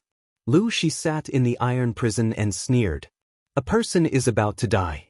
What's the harm in nagging? Moreover, what Jiang Pingji said was the truth. The dignified Sky Brain had indeed become what it was today because there were countless holes in its brain. Of all the things it could learn, it had to learn how to be sliced. Now it was neither a man nor a woman. Its strength was neither strong nor weak. It was even ridiculed by a junior like Jiang Pingji. Thinking back to 2,000 years ago, Sky Brain was hammered by Jiang Pingji's ancestors. 2,000 years later, it was hammered by the descendants of its old enemy. It was really regressing. 2,000 years, it just grew older but not its brain. No, its brain might have even shrunk. Although Lu Shi also had Sky Brain's 7 emotions and 6 desires, he really refused to admit that his original body's IQ was so low. An unqualified but very active villain. Didn't he see that Jiang Pingji had spent all her efforts on conquering the world instead of Sky Brain? What did it mean? It meant that she found conquering the farm more challenging than killing Sky Brain. Being Sky Brain was such a failure. Lu Zhao's eyes were as innocent and pure as a bunny's. He wanted to ask his father if the person Lu Shi mentioned was referring to his sister, Jiang Pingji, or the monster that controlled Xuanmei's body. However, his father probably wouldn't answer if he asked. The Jiang clan's mouths are really despicable. They don't have much strength, but they sure have a glib tongue. Sky Brain quickly regained his composure. His face was cold and impatient, but he was unhappy that Jiang Pingji had taken advantage of him. So he laughed coldly and exposed an old matter from many years ago. Jiang Pingji, do you know how your parents died? They thought they could save each other by committing suicide, so they killed themselves in front of me. I thought they were dead, and the Jiang clan's direct line of descent was completely severed. I didn't expect there to be a fish that slipped through the net like you. Jiang Pingji did not react, as if the parents Tian now mentioned had nothing to do with her. Sky Brain grabbed Royal Highness Yan in his hands and used Xuanmei's well-maintained hands to gently stroke Royal Highness Yan's little fat face. Jiang Pingji said coldly, "This only shows that you are stupid. Taking advantage of someone's perilous situation and not being able to wipe out their entire family, instead allowing the fish that escaped the net to grow up to the point where they could threaten you. Don't you think the two of us are like the protagonists and villains in a hot-blooded revenge manga? In comics, villains were always hammered to death by hot-blooded protagonists. Prince Yen, whose face was being grabbed, was speechless. What the F***ck? Jiang Pingji, you better shut up. Are you doing this on purpose? If the person being captured was Jiang Lian, would you deliberately provoke her and keep on blabbering? Sky Brain was enraged, so Royal Highness Yen, who was being held in its hands, suffered. 2 shallow scratches appeared on Royal Highness Yan's little face. Royal Highness Yen was in so much pain that he cried out, "It's cold, it hurts, it hurts, it hurts." Royal Highness Yen, who had never cried since he was born, had developed tear ducts. Bean-sized teardrops dripped down his face, and his little face and nose were all red from crying. Wei Si's face was pale from the heartache, and his hand that was gripping the iron bars turned blue. If you have any grudges, you can settle them with the Lord. Every injustice has its perpetrator, and every debt has its debtor. Why do you have to touch a child? Royal Highness Yen was speechless. He had confirmed with his eyes that this was his biological father. Royal Highness Lian saw her sister being bullied and cried, and she angrily slammed the iron bars. "You're still hiding inside." She was, after all, Jiang Pingji's daughter. Even though she was still young, she was quite strong, and the sound of her slamming against the bars was loud. The scene was very chaotic, and all kinds of noise made people's heads hurt. Sky Brain roared angrily, "All of you shut up, or I'll kill you all." Wei Si said, "If you want to kill me, then kill me. Return Yen, me." Sky Brain was speechless. Jiang Pengji looked on coldly, and her tone was cold as she stabbed it. Back in the day, you were the Sky Brain that the entire Federation revered. You were in existence above billions of people, and everyone relied on you, and trusted you. Jiang Pingji didn't understand the cause of the Sky Brain disaster, but she knew that it had lived a good life in the Federation. No one knew why it had suddenly rebelled and caused a huge war. After harming the Federation, it slipped away and lived a life of hiding like a rat. Jiang Pingji sneered. "Look at you now, how miserable and downtrodden you are. You can only use a weak man and 2 children to threaten me. The key thing is that this threat isn't reliable. If I don't care about them, don't care about the so-called important ministers, and don't even care about everything in this world, what can you do to me? Can you still rely on what you have in your hands?" Sky Brain's expression almost cracked. "In the past, you enjoyed the best resources in the world, but now you're like a street thug who bullies weaker people to obtain resources. I really don't know what you're doing." Jiang Pengji really didn't know what it was after. Revenge? Wasn't revenge to make life difficult for the enemy, and better for oneself? What was the result? The Federation's backbone had never been broken by war, and Sky Brain had also fled like a rat for 2,000 years. What do you know? It doesn't matter what I do. What matters is that as long as I'm alive, the people of the Federation won't have a good time. Sky Brain was very stubborn about this. It was alive to find ways to make trouble for the human alliance and find trouble for its former enemies. That was its motivation. I'm done talking nonsense. If you don't give me your body, I'll really kill your daughter. Don't think I'm just scaring you." Wei Si looked at Jiang Pingji, who gave him a reassuring smile. "If I give you my body, will you let them go?" Sky Brain said disdainfully, "Of course." On the other side, Lu Zhao also didn't understand what was going on. Sister is very skilled in martial arts. Can't she subdue them by force? Lu Shi said, "She can subdue them, but it's useless." Sky Brain's methods were despicable, but it wasn't brainless.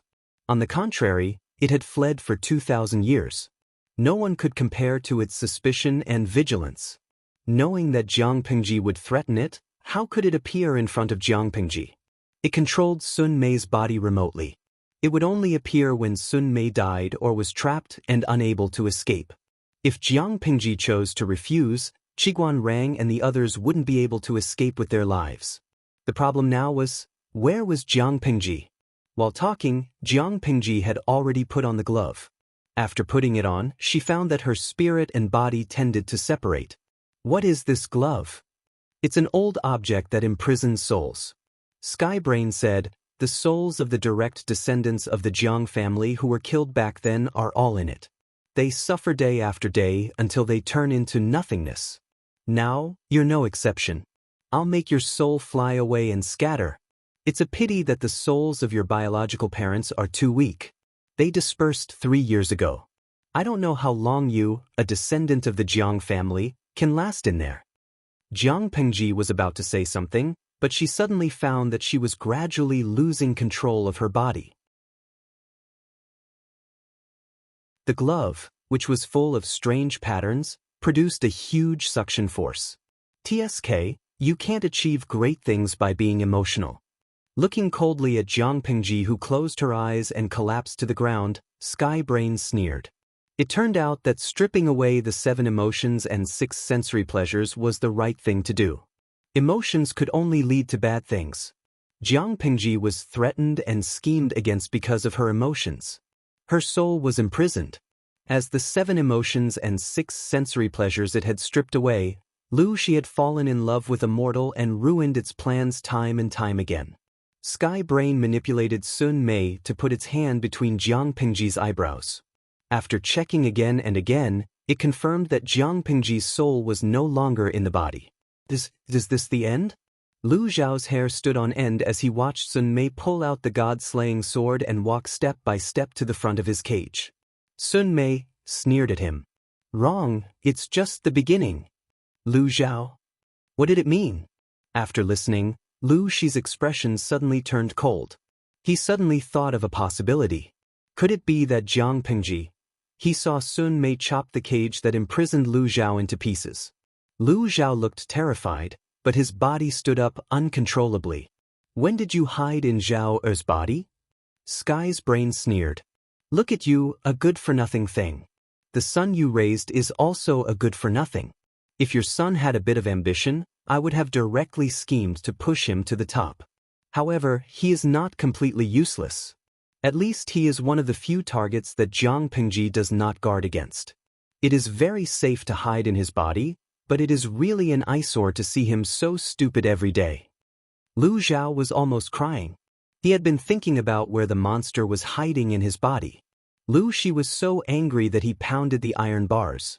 When on earth did you set your eyes on Zhao? Skybrain snorted and said calmly, Don't worry, it was not long. Your son did not have much contact with Jiang Pengji, but it was not little either. If I hid in his body earlier, wouldn't Jiang Pengji find out? It was just a matter of a few years.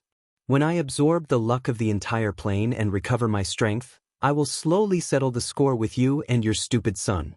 The ancestors of the Jiang family did not do anything to me, but his descendants acted atrociously on my head. If you worked harder and cooperated with me, I would not have schemed and endured for so long. Lu Zhao looked at his body in horror. He walked in front of his sister's body and sat down cross-legged. His body uncontrollably made a gesture with his hands, as if something was drilling out. It was a mass of turbid, liquid-like substance. It drilled into Jiang Pengji's body through the eyes, ears, mouth, and nose. After a few breaths, the body opened its eyes again. It got up and felt it, then sneered. You are indeed the son of luck of the plane. The luck is so strong that it makes people want to eat it. Genius 1 second remember website. Mobile version.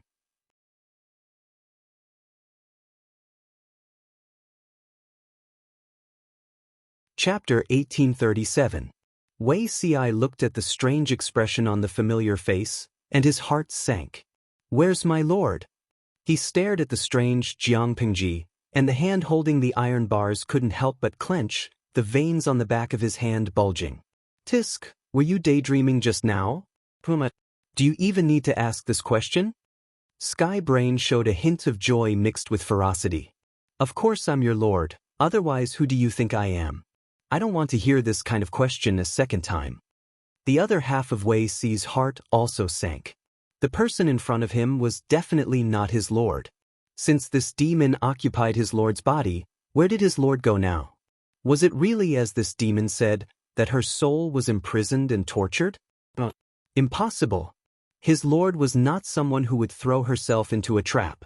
He and his lord had known each other for 2 lifetimes, and they had been together for decades.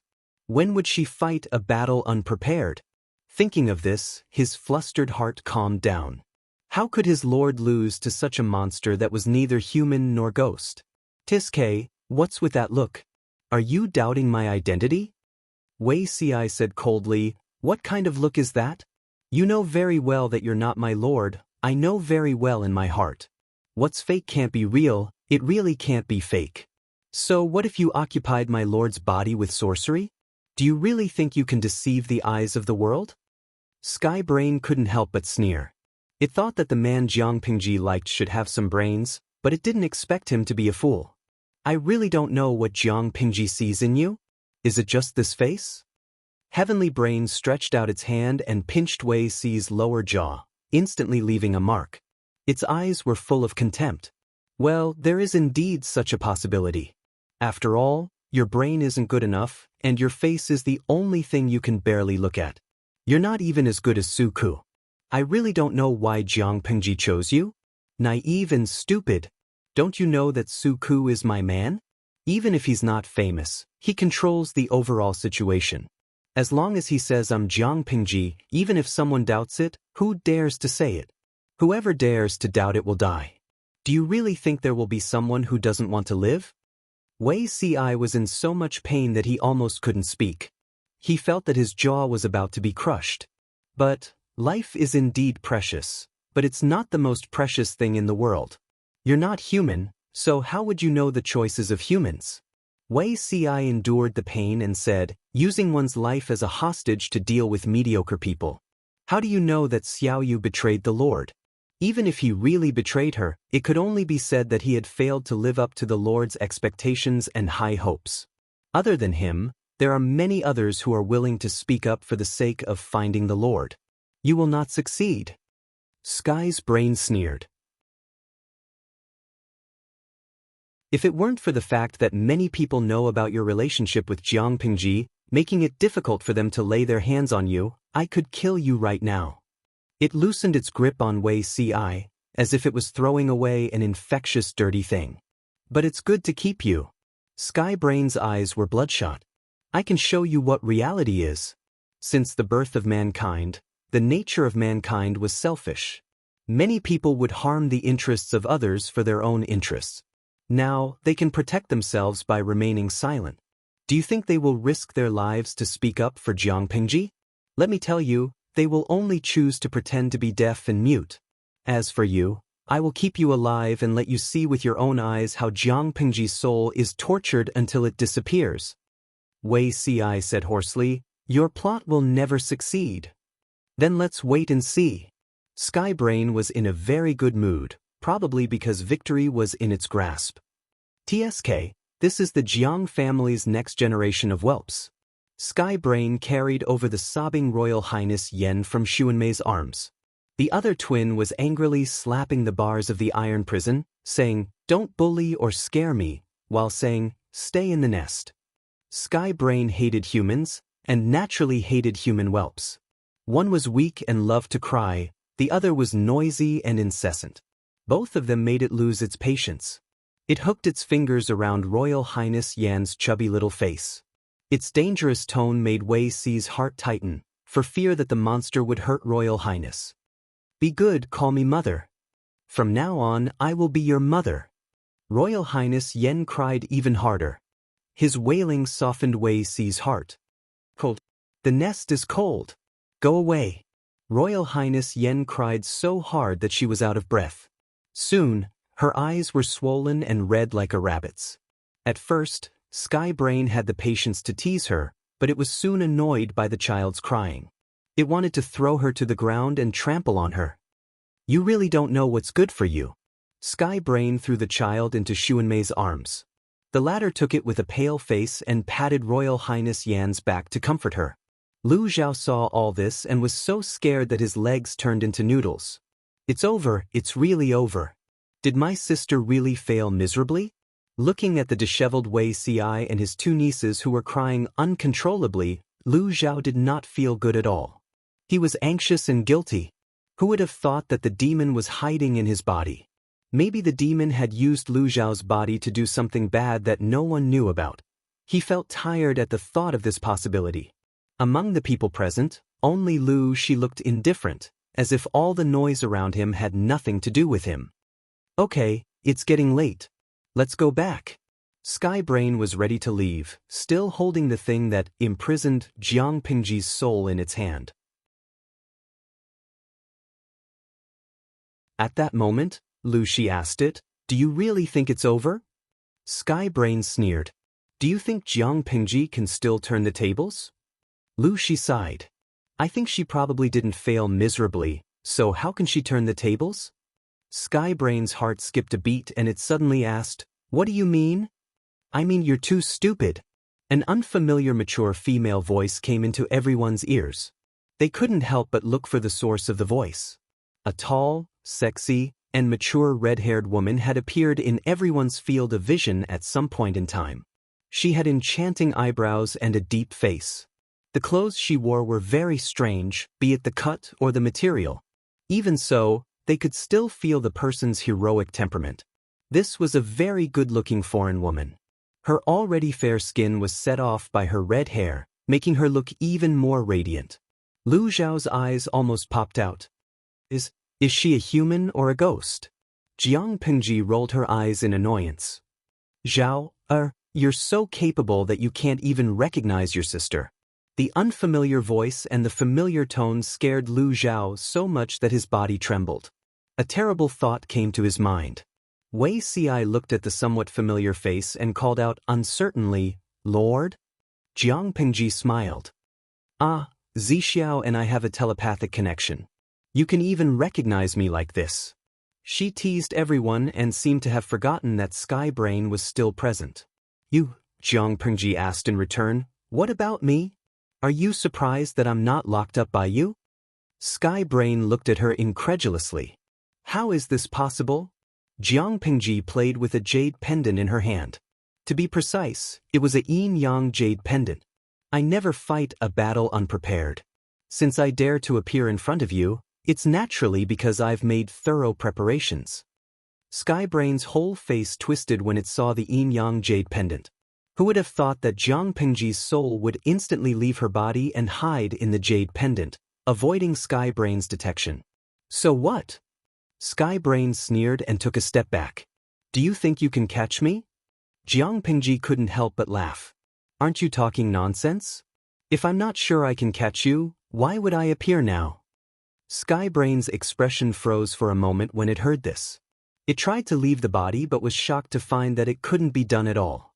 Jiang Pingji lamented, "It's really not easy to make you, who's as sly as a fox but as stupid as a pig, take the bait."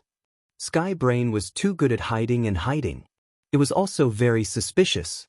It was really difficult to catch this slippery fellow. "In order to make your real body show up, I've made a lot of preparations and plans." Jiang Pingji played with the yin-yang jade pendant, a teasing and sarcastic expression on her face. "I know you're paranoid. If I don't put out a big enough bait, you won't take the bait." Lu Zhao said blankly, "So, sister, everyone here is bait that you put out?" Not only were there Wei Ci's two nieces, but also his pitiful younger brother. He confirmed with his eyes that she was really his sister. Jiang Pingji said, "You can say that. After all, you can't catch the wolf without risking the child." Lu Zhao, QAQ. Lu Xi snorted coldly and mocked his son. She can bear to watch Wei Ci being bullied. Why are you sad? He didn't see his position and identity clearly. Lu Zhao, after being defeated by his sister, he was stabbed by his own father. He felt that today was too exciting. "Do you really think you've won?" Sky Brain was so angry that he laughed. He snatched Prince Yen and the god-slaying saber from Xuanmei's arms. He was ready to kill the little bastard in front of Jiang Pingji. In the end, the seemingly sharp god-slaying saber couldn't cut down. Sky Brain and Prince Yen looked at each other silently. Prince Yen, who had been crying just now, said calmly, "Shouldn't you hit Jiang Pingji?" What did Jiang Pingji's scheming against Sky Brain have to do with Pei Yi? Fortunately, Zi was the spirit of the god-slaying saber. Otherwise, according to Jiang Pingji's character, she would most likely leave him in the lurch. How? What the F***ck? The old chief deeply felt that Jiang Pingji was unreliable. He didn't know what he was thinking when he chose her as his successor. Little did he know that Skybrain was feeling the same way. Not only was he F***king a dog, but he was also F***king a husky. Skybrain sneered. So what if they caught me? No one in this world can kill me. At most, they can continue to seal me like before. It's not like I haven't been sealed for tens of thousands of years. But as long as I'm not dead, I'll get my revenge sooner or later. Prince Yen said again, "By the way, I forgot to mention that Jiang Pingji has awakened the ancient bloodline of the Jiang family. She can kill you. You're in a very dangerous situation now." Sky Brain. Jiang Pingji, was he an outside help or a stupid teammate who was here to trick her? Didn't he just stand by and watch her suffer for a while? Jiang Pingji sneered and stretched out her hand. A strange flame rose from her palm like magic. "Come, let's play with fire." Genius 1 second remember website. Mobile version.